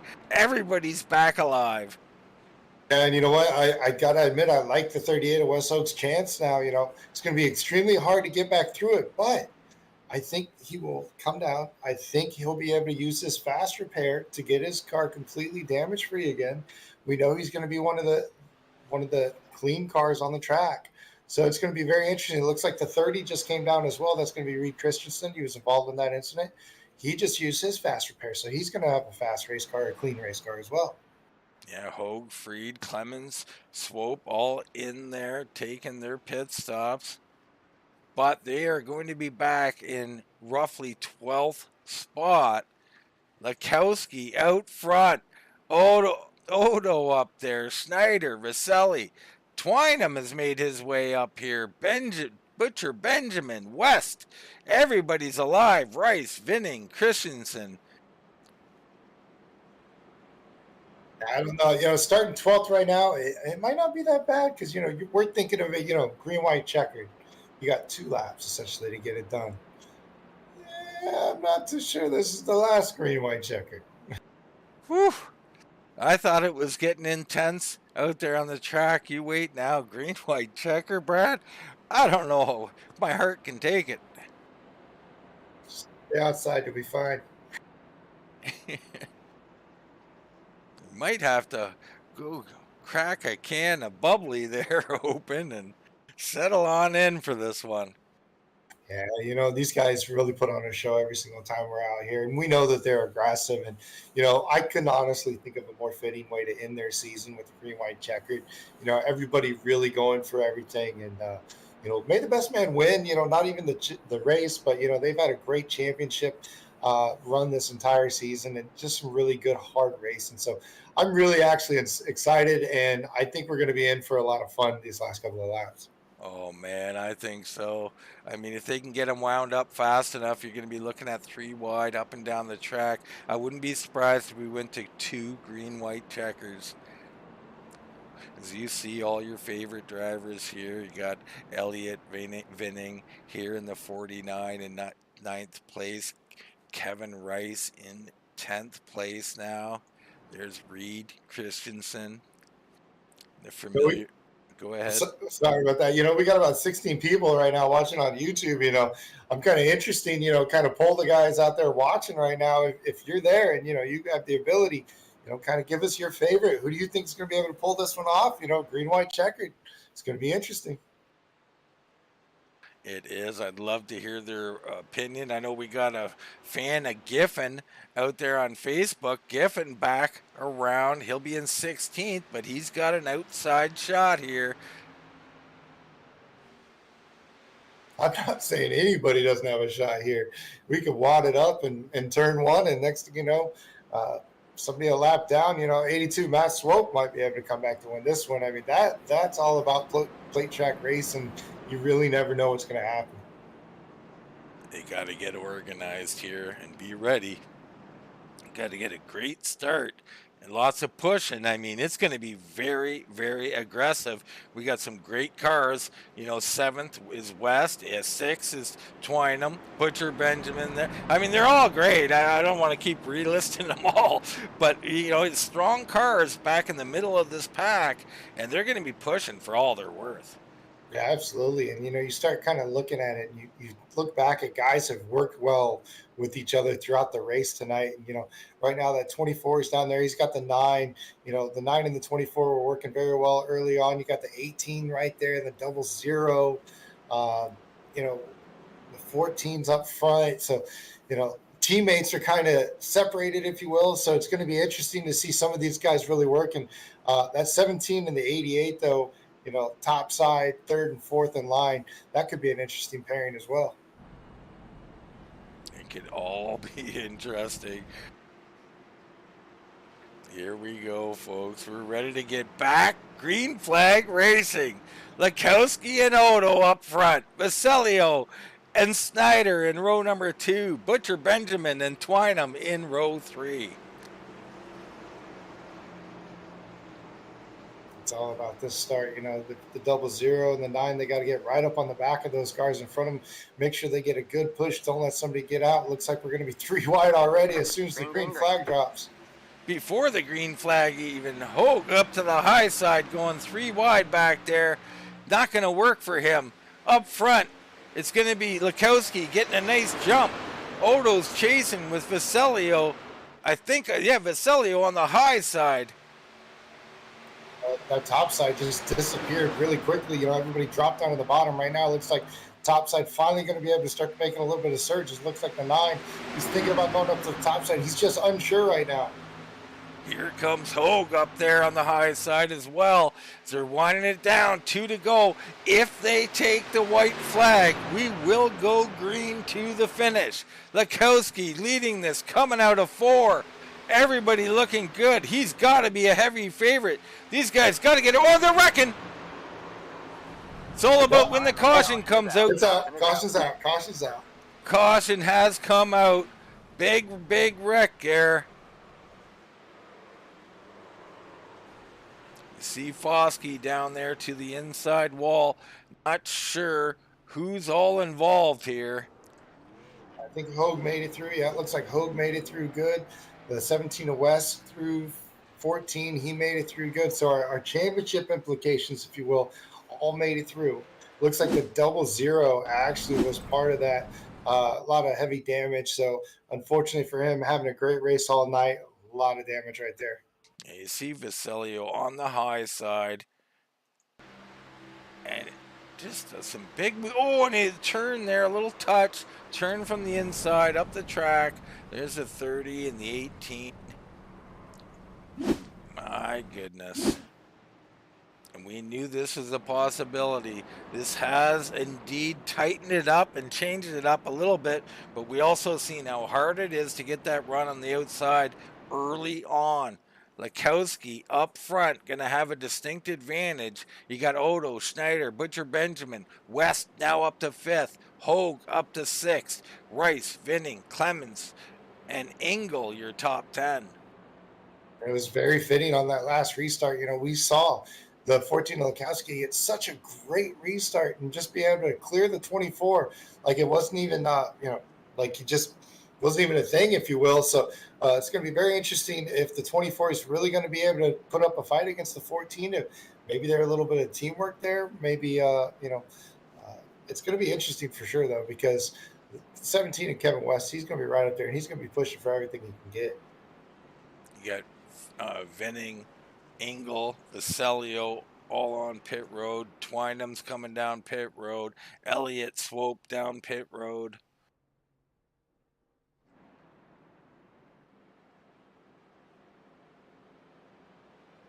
Woo! One more time, Brad. Nope.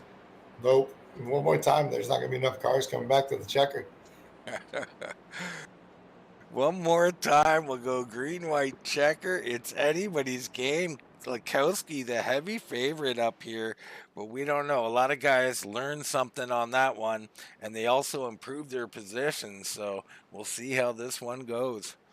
Yeah, absolutely. And, one of the things you got to look at right there before you had the 24 lined up, the 9 was right behind the 24. The 9 was not able to get to the back of the 24 to really give them that start and push, if you will. Now all of a sudden the 14 is going to be there. So if that happens again, it might be the 14 being the sitting duck, if you will, and the 24 be able to power by. This is one of those races that you know as well as I do.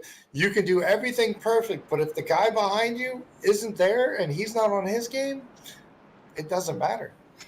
It doesn't matter, and it makes you do things you shouldn't do, like, go block an advancing line, and in this type of situation, they're apt to just run you over.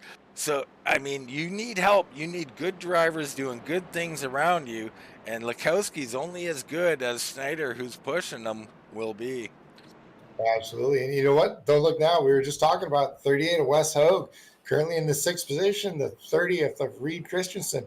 He went down on that last pit stop, was able to get a brand new fresh car, repair all of his damage, 4 fresh tires. He's already up to 7th position. So some of these guys being able to really benefit from that last caution, use that quick repair, have a clean, fast race car. So we're going to have a couple more laps to try to make it happen.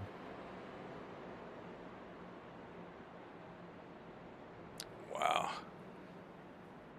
No one more lap under caution here. Reed Christensen taking this time to come in, get some more damage fixed. Giffen now showing in the top 10, so Giffen making a nice recovery in that 99.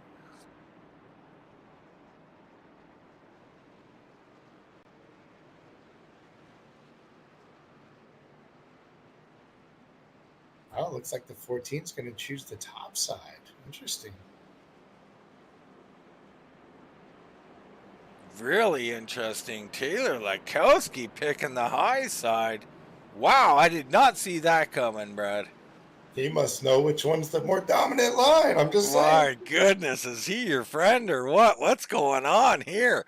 Advantage Odo in my mind. But I mean, Laskoski I does, he gets the start. So no matter what line he picks, he's going to get a jump. Yeah, I don't know. I mean, I watched that last restart, and that just looked way too easy for the 14. I got to think that maybe there's a little bit of a teammate or an alliance right there between the 14 and the 24, because the 14 was able to just go right on by that 24. So, I mean, Yeah. if I'm in that same situation, hey, let's just do it again. Maybe a non-alliance, Brad. You want to come up. You don't want that guy up top. Two guys working together. He's broke them up. You know, Laskoski broke them up or something like that. I don't know. I don't know what I'm trying to say, but there's a lot of different ways to look at why he would choose the top side. Yeah, I mean, absolutely. I mean, at the end of the day, let's be upfront about it. He's racing the 17 of Kevin West and Wes Hoag. Those are the two individuals that he doesn't want to see take the checkered flag. So, you know, you can sit there and now you kind of control both lanes. I mean, it's perfect. It could be perfect. We'll have to wait and see. I would be just, in my glory that I was opened up on the bottom side. If I was, I think that a 24 of Odo there. I mean, I'm like, he just gave me the race. This is fantastic. He's going to get a heck of a start, though. We're ready to go, folks. 2 laps to settle this thing. Here we go. I like the fact that the 88 is pushed up much better on the 14 on that top side. 14 looks like he's going to get a good jump, though. Looks like he's going to have clearance all the way down, and we see it again. The 14 almost changed lanes before we even get to the restart line. He is in danger of being run over there. I mean, a great job by Laskoski. I don't know why he took the top side, but it works for him. Here we go. Odo all over the back. They're going to come down here, down the back stretch. High side, pretty organized. Here comes Hoag. He's pushing the heck out of Butcher Benjamin up there. Absolutely. You know, Hoag really giving him everything he was worth, trying to get him pushed by. Wow, they're pushing on the low side. Odo all over the bumper of Laskoski, rubbing it left, rubbing it right. Laskoski hanging on to it. A big move. That's the 9. That's the 26 is Snyder actually in the 9. He is coming to the high side. He cuts off the momentum of Hoag. Here comes West. West looking to the high side. Yeah, these guys really giving it up tooth and nail right now. Oh, 14 big trying to go off a block. Down he comes down the track. Contact. They're wrecking. Hoag trying to hang on to it. I think he does, but it's Laskoski. Odo out front. Odo going to come out west. And Laskoski going to battle this out. We're going to stay with our leaders. There goes Laskoski wrecking. West to the high side. They're keeping it going. They're still going. The 24 is going to have the advantage. Odo having the advantage. Coming in the middle of 3 and 4. Wow, they're rubbing. They're touching. There goes West. Odo as well. Odo saves it. Here comes, is that Laskoski coming back? Contact again at the line. I think it's Giffen. Charles Giffen at the line. Nope, they're still wrecking. It's going to be Odo. And I called it too early. We're going to have to go back and watch that one.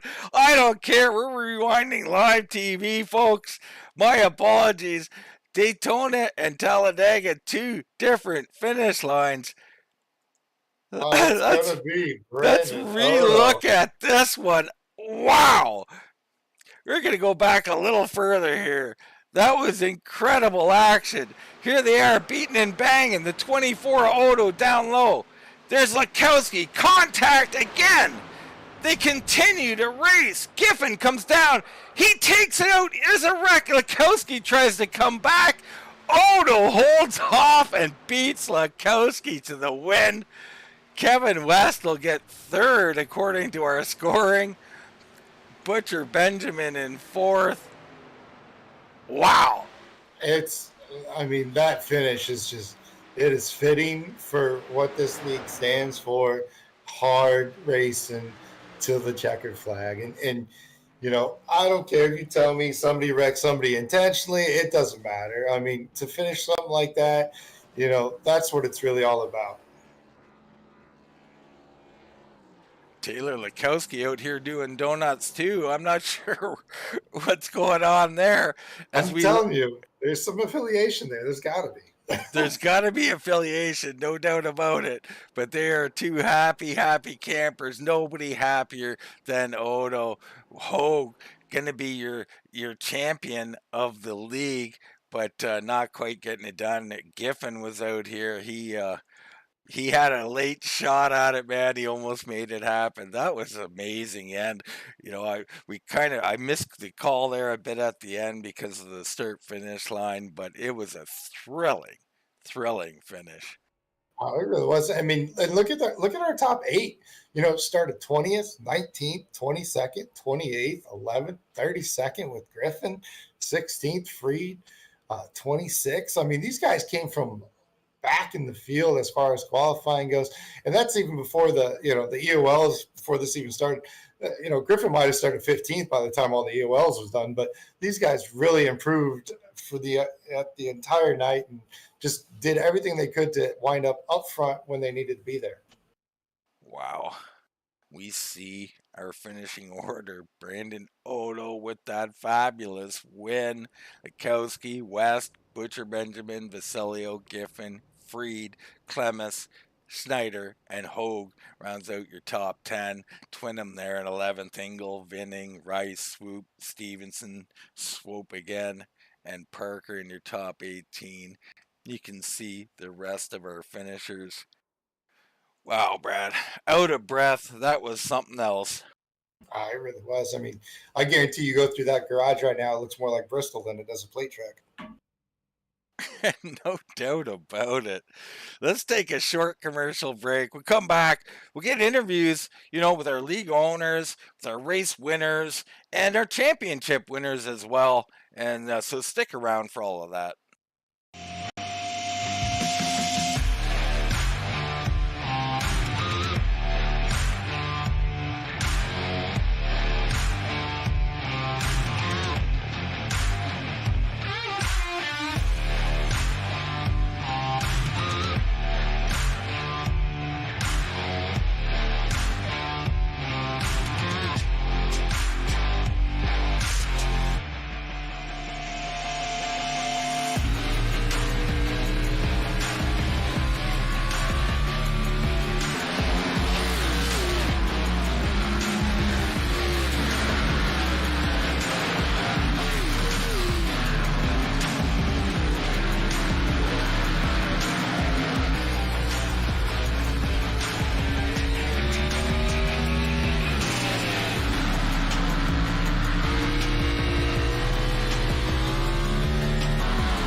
Welcome back to Talladega, where we had just a thrilling event here in the Liberty Racing League.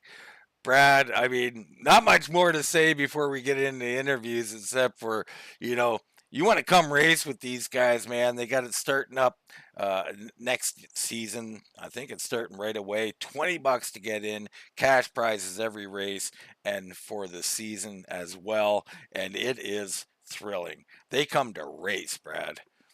Absolutely. There's no laps. I mean, I think we saw maybe 10 laps, if you will, of single file racing, and then another caution, and then those green white checkers. I mean, really, what can you say? I mean, can you imagine just being in the driver's seat for all those? Mayhem, and that, yeah. Yeah, I mean, it is mayhem. It's controlled mayhem. It's great stuff. And we got a guy who's in the middle of it all tonight. That's a 17, a Kevin West, third place finish tonight. Congratulations on a wild third place finish, Kevin. Yeah, that was a wild one. I don't know how I ended up third there. I thought I was going to be further back, but I guess some more guys wrecked behind us, so we got a little bit lucky there. Little bit lucky, but I mean, you deserved at least third or not better. We watched you for a good part of this race. So, early in the race, you're trying to take it easy. You think, hey, I'm going to slip back here and then near the back and you get a little pop from the number three. What were you thinking at that point? Yeah, I don't know what he was doing there. I was clearly on his inside. I guess he just wasn't paying too much attention there. We should have wrecked. I don't know how we didn't, but we should have wrecked. But kept it straight. Had a little bit of damage that we fixed on the pit stop, so it was all right. It ended up being okay. But it looked, Kevin, like you're trying to find a safe place in the track, kind of conserve yourself early, wait for the later laps to get into some of this, hyper aggressive racing, which we find highly entertaining, by the way. I must say, I think it's great. And, you just can't, it's not only do you get hit there, but you get three wide a couple of times and different scenario. It doesn't seem like you could really find a safe place on the track. Yeah, you're exactly right. It's crazy how that happens sometimes when you're just trying to ride around, and then you end up being in the crash that you're trying to avoid. So it's crazy how Daytona, Talladega, these type of racetracks work. It just sometimes you're just unlucky. Absolutely. So we get down towards the end now. We got, there's so much happened. I'm not going to remember it all, Kevin. I don't even think you're going to remember it all. But at one point, there was green flag stops. Uh, I believe you got caught in the second group. Is that correct? Or no, you were at the tail end of the first group. I think you just clinged on there. What were you thinking after those last green flag stops? Well, I was pretty happy just hanging on to the end of that front group there, coming up into that last green flag stop, and we all started peeling off the pit road, and I ended up speeding on the last pit stop, and I thought I was out of it, but luckily we got another caution there, 3 or 4 laps to go that saved me. That's right. You did catch up to that group. Then we did get another green flag stop, and we seen you slide. I think you slid through your stall as well, and then you sat there and were screaming at it. What's he doing? He's overfilling the tank. But you had a speeding penalty. You get the caution, and I mean the energy has to come back into the body, and you're thinking it's on now. Yeah, at that point I knew I had another shot at it, so I knew we were probably going to have two green white checkers. That's just the way it kind of turns out here at Talladega. So I knew we had two good chances to get a good restart and just try to not have to lift because you got to be moving forward the entire green white checkered run. Absolutely, you do. You tried all of that. You tried all you could. There's some heavy contact and issues there at the end.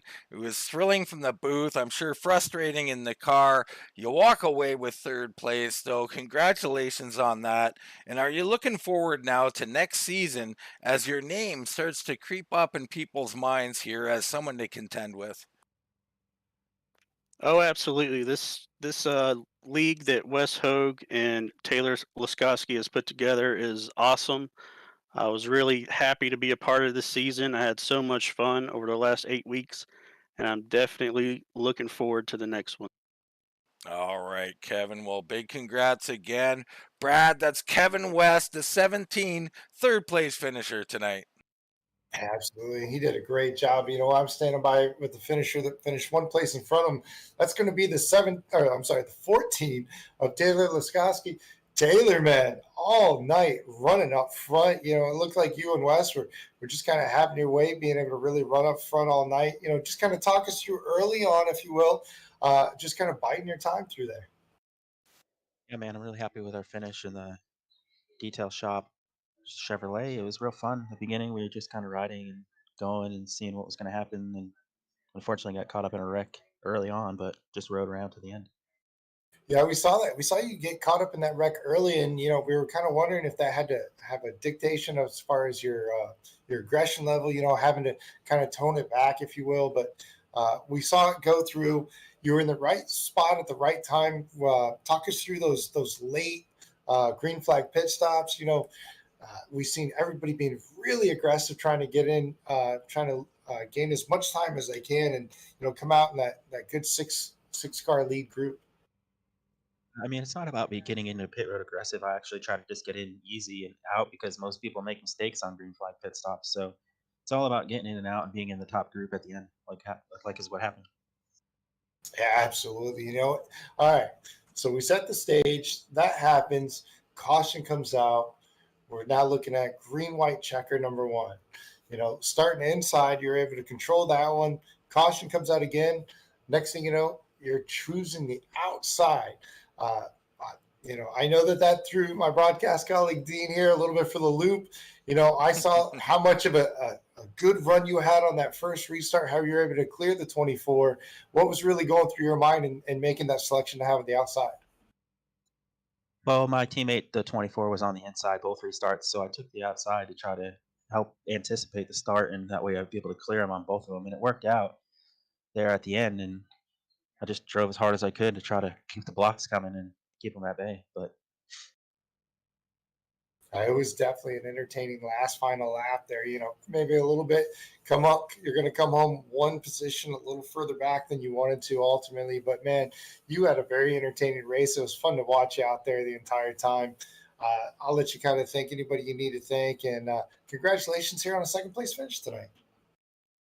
yeah, thanks, man. It's been a good week. My baby was born this week, so I didn't be able to miss the race. So that's been really exciting. And we had a great race tonight. I've won the last two races here at Talladega, so I was trying to make it the trifecta, but came up one spot short. But if I had to, at least it was to my teammate Brandon. And just got to thank everybody that showed up to our inaugural season, and hopefully we'll see them in 3 weeks at the next one. And Taylor, before you go, maybe you can help us with Brandon's name. Make sure we're saying it correct as well. Brandon Odo, Brandon Odo. Yeah, we got it right. Okay. Hey, congrats on your night, man, and on your season. Congrats on the young one too, man. Thanks, guys. I appreciate it. You guys did a great job broadcasting a few of our races this year. I wish we could have you back next season, but we'll see how it goes. Thank you, guys. Take care. All right, man. Thank you, Taylor. Brad, he had a heck of a race, and it was a little heartbreaking for him tonight. But what an effort! What a season from him. Oh, absolutely. I mean, it just kind of, just talking to him right there, you see just kind of the ice in the veins. And that's really what you need at this kind of race. And, very calm and collective, being able to really move the chess piece, if you will. But right now, I believe you're standing by with our race winner. Yeah, I got the 24 Brandon Odo winner here at Talladega in the Liberty Racing League. Congratulations, Brandon.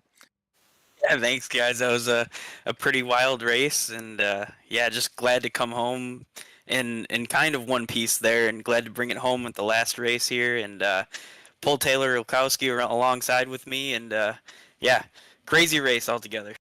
Man, there was all kinds of craziness there. We had a little lull and then all the craziness at the end. Highly entertaining. Just loved it up here in the booth.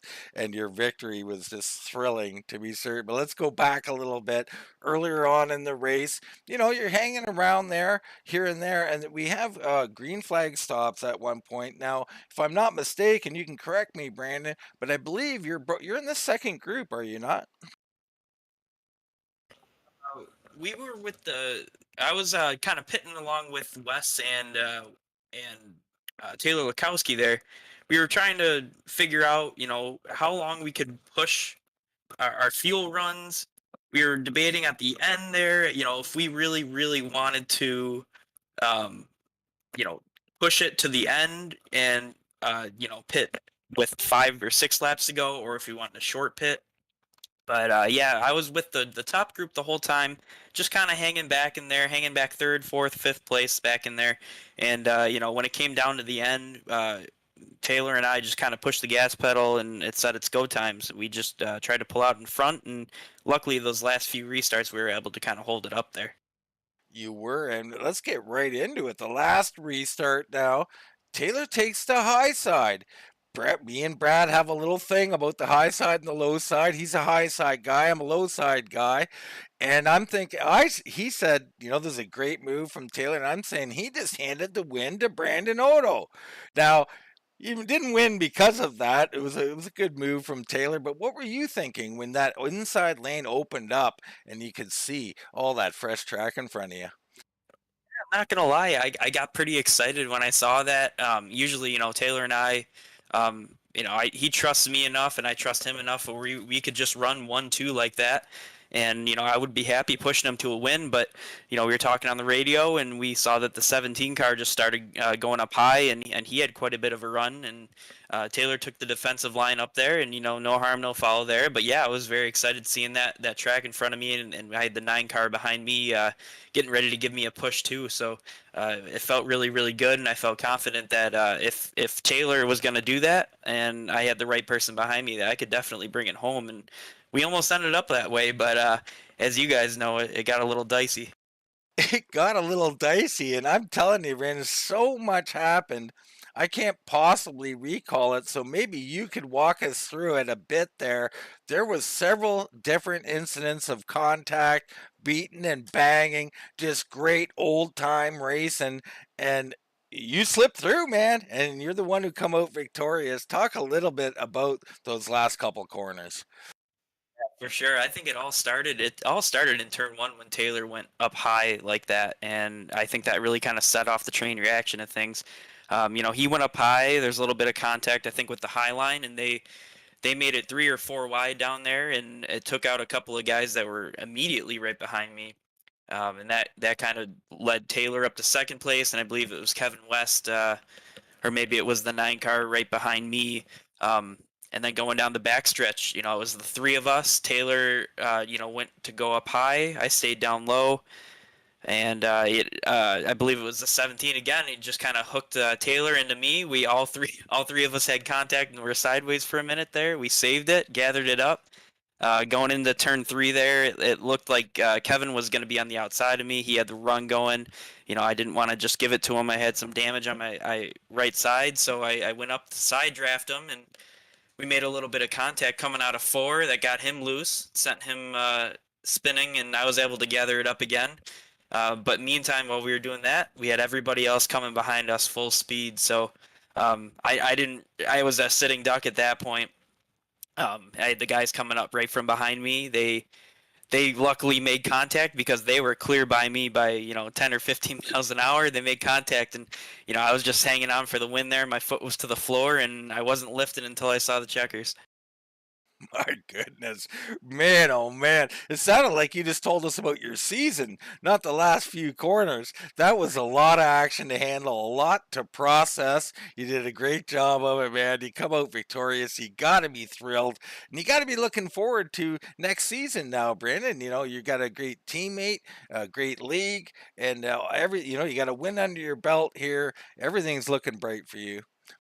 Yeah, absolutely. Definitely happy with the outcome, and definitely pumped for next season. Um, really loving racing with these guys, and really proud to be a part of it. And Taylor and Wes do such a great job running this league so far, and it's only growing. We're building this base of guys that know how to race, and that you can race at 200 miles an hour 4 wide with and just have a great time with them. So I'm really, really excited for it. Really happy, and you know, Wes is in the room now. He's definitely done an amazing job so far. And he has. You guys are like the number one go-to excitement league with talent, I might add, running 3 wide and 4 wide at times. Just a thrilling job. Congratulations, Brandon. What a fantastic win, man. If you got any last minute shout outs or any friends or family you want to thank, go ahead right now. I think, first and foremost, got to thank you guys up in the booth for putting this on, and putting on a great show for the fans. I got to thank Wes and Taylor again for putting on this league, Liberty Racing League, and got to thank all my sponsors, the iRacing Memes Facebook page. You can go like that on Facebook, IRMEMES. And then I got to thank Dogecoin, and one last shout out, Go Bolts, playing in the Eastern Conference Final tomorrow. All right, little Dogecoin shout out there as well from Brandon. Brad, that's our race winner, Brandon Otto, doing a great job tonight. He really did. He did a great job tonight. Was able to bring home the victory, and I'll second the go Bolts. And hopefully tomorrow night they can bring home a victory as well. But yeah, and just an overall excellent job by everybody tonight. And, really, could you really ask for anything better to top off the end of the season? I mean, two green white checkers, just the amount of excitement in those two last laps, and pinball, bumper cars, whatever, just every single thing we had tonight. It was fantastic, and the owner, operator, Wes Rowdy Hoag, is with us in the booth. Not only is all of that true, he is the league champion after surviving this battle tonight. Congratulations on the championship, Wes. Two claps and a Ric Flair. Woo! My God, what a race, boys. How do you even have vocal cords after that finish? Jesus, great call, guys. Man, that was nuts. I was so slow on that last lap. I pulled up the broadcast so I could see what the heck was happening at the line because I couldn't see it from my cockpit. And listening to you guys call that finish, that put a smile on my face because that's what this is all about here at Liberty Racing. We say it's all thriller and no filler, and that's exactly what we just did for 80 laps. Man, what a roller coaster ride, man. I don't like how inconsistent pit road is either. I'll tell you that. You talk about vocal cords, if you listen to any of it, I'm about shot, Wes. That was thrilling. I mean, the beating and the banging. It wasn't over aggressive wrecking. It was old fashioned beating and banging through the grass driving type of racing. I can't tell you how exciting it was. We kind of I'm kind of messed up at the end there, thinking it was Daytona. Called it a little early, but we got all that action called in there nonetheless. But Wes, I mean, it was just fantastic, man.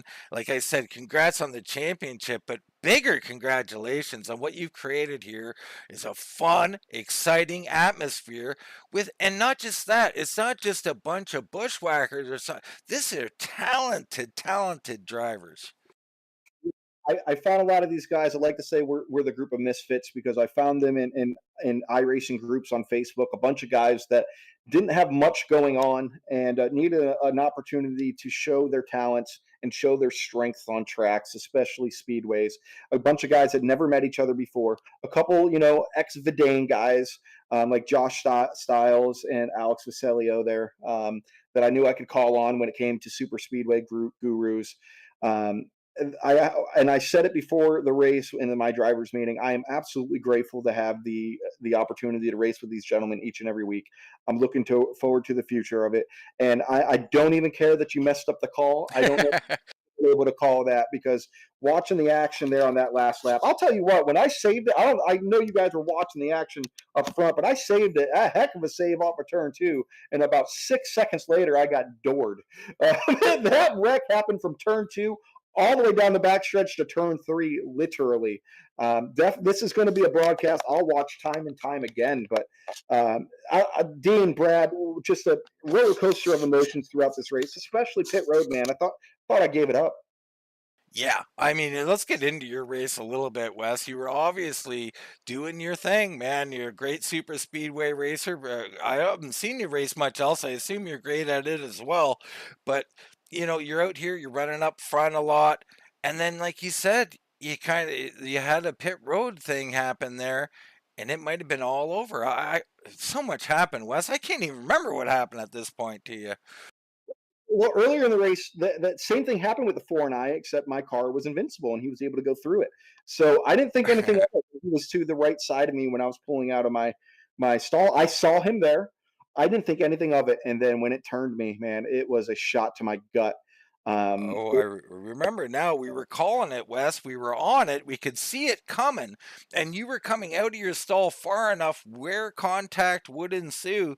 And I had my hand over my eyes. I'm thinking, no, it's gonna happen, and it did. It was so unfortunate. And it was the roller coaster really kicked in there, Dean, because I'm coming through 3 and 4. And my guts in knots, and then I see the 17 is still on pit road, and I was just baffled. And then come to find out he was being held for a penalty. Man, it's weird how stuff like that plays out sometimes. Sometimes you just have to let fate take over. And tonight was one of those races. I had a decent lead, but not by any chance in any stretch of the means did I have it locked up. But I told you in our inaugural race, Dean, I don't sit around and ride. This league's about action. This league's about racing. We don't. I hate sitting there and riding for lap after lap. I like racing. You're going to get it from time to time in a super speedway because sometimes it's the smartest thing to do, especially when you're getting ready to pit. But I hate that, and I'm not the one to do that. And every week here this series, I made sure I did what I could to give it 100%, 100% of the time.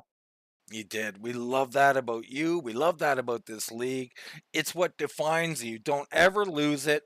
It's fantastic. You know, too many super speedway racers riding around for 79 out of 80 laps and perhaps wrecking on the last lap or something. That's not racing. This is racing. I've never seen, I mean, I have seen, but it's been a long, long time. And you got to go back to maybe the 80s in NASCAR to see some of this beating and banging without wrecking, or at least without big wrecking. It was just so entertaining at the end, Wes. And I want to give you an opportunity now to talk about your upcoming season as well, because you got bigger and better things on tap here. Yeah, next season starts July 16th. Same thing you saw here, except it's going to be strictly super speedways, Xfinity car. We might throw a truck race in here and there. Free to play. If you're a super speedways fan, come join us. Liberty Racing League on Facebook. We'll be there for you to come sign up. We would love to have you. Mondays is going to be the big series, man. We're building this up. We got over 20 drivers signed up, $20 for the entire season, 12 weeks, including a playoff. The first race of the season is a 500-mile race at Daytona. Yes, the Daytona 500, with a payoff alone just for that race. We got sponsorships. We got big money on the line. We have some top-notch competitors as well signing up for this. Again, Liberty Racing League on Facebook. Contact myself on iRacing at Wes Hoag if you like to sign up. It's just $20 for the entire 12 races. Also, a couple cool things with it. Each race you win, you're going to get $10. You're going to get paid out at the end of the season. You win a race, you pretty much got $10 in your pocket at that point. You get paid out at the end as long as you make it there. We got some really cool things that we want to give back, and we want to make it competitive. We want to make sure that people are happy to be here. All right, man. It all sounds fantastic, Wes. And I mean, I can't thank you enough for having us here. We love doing it, me and Brad. And, we can't do Monday night, unfortunately, for you, but I'm sure you're going to have a great broadcaster. If you have one set, you feel free to shout them out. Not set yet, soon to come. But if you tune into Facebook at Liberty Racing League, we will be making that announcement. We're very close to locking it in. But we are getting there. Liberty Racing Leagues, we're going to find that update, though. All right. Well, again, great race, great season. We're proud to be a part of it, man. And just a great way to finish it, man. Brad, you got anything to add? I mean, you said it. This was the way to finish it. It really was. I mean, ended on a bang. That's exactly what they did. And, Wes, again, congratulations on not only the championship, but just having a good group of drivers that understand that it's about fun and don't get a little too bent out of shape over a little bit of bent sheet metal, if you will. And that's really the major thing about it is everybody just being able to appreciate it and have fun with it, but really be competitive and aggressive at the same time. This back in 2004, there were 4 kids that were playing PlayStation 2 NT04 and met and became friends, and 3 of them are in this league, and we finished in the top 3. That's how long I've known Kevin West. That's how long I've known Taylor Laskoski, and that's why this league was formed. That was our team on console back in PS2 days. NASCAR 04, 05 was Team Liberty, and your life kind of strays away from online gaming sometimes, and as a way of bringing you back. And we figure, if we're going to do this, we got to bring it back to our roots. And it's crazy that us 3 finished in the top 3. There was one other driver that was part of this all, and unfortunately, he's not here with us. And his name is Kip Barker, and he was a very, very dear friend of mine and ours. And he actually was going to being the Vidane series couple years Yeah, ago. Brad, Wes, we actually did the tribute race for him. You guys did a magnificent three wide salute to him where you're two wide and you all split and his car drove up the middle or maybe it was you with his number. I can't really remember, but just a beautiful tribute. Absolutely. Yeah, so it all stems back to a bunch of friends enjoying racing, and that's what it came back to. And we're extremely grateful. Not only that, but we have a plethora of talent to come with us and on this journey with us all season. And it's almost like a watered down championship. This is actually my first championship on iRacing, so I want to be so pumped, but it's kind of watered down when it's your own series. But and you don't get an official win at all in the season, so it's kind of like I almost feel like a participation trophy. But at the same time, I've definitely worked my tail off to get here. Consistent finishes, and it just shows as long as you show up every week, you get top fives, and you know how to get it done. You can win championships. So. Thank you to everybody that showed up all throughout this series. Thank you to all the viewers as well. You viewers are what keep Full Throttle Television as well as others going. That's why they do these shows, and that's what keeps us leagues going as well. So thank you to the viewers. Thank you to you, Dean and Brad. You guys, I'm telling you, whenever I could listen to the broadcast, I was smiling ear to ear to hear your enthusiasms. We tried to put on a hell of a show, and that's what we did. And man, we brought that 38 Rowdys dipping Chevrolet to victory lane for the championship. Not able to park it in the winner's circle at all, but man, we won one. We're going to celebrate tonight. Absolutely. Absolutely. You enjoy that champagne, man. It's well deserved. That's Wes Rowdy Hoag, your champion here and league owner. He's putting on a great league, Brad. And, we wish him the best. I wish I could cover more of them, and maybe we can. We'll see what the future brings. Yeah, absolutely. Great bunch of guys, great owner and everything. He might not have won in kind of victory lane, but just coming to the end of the series and having all these guys underneath and racing for him, it's got to be a victory enough. And really, with what he said, with just three friends really spawned into this, it's really enough said right there. It really is. And you can tell when you take it to the roots where it came from with fun, enthusiasm, and friendship. That's how you build things. It's fantastic. I enjoyed myself here. I want to second Wes by thanking the viewers and the participants in these races and any family members watching and everything. It's been a fantastic time. Enjoyed it here. And I wish you all the best going forward. And I hope they continue to put on great shows. I'm sure they will. But for myself, Dean Doucette, for Brad Patterson, that's going to wrap it all up here. And we'll catch you next time right here on Full Throttle TV.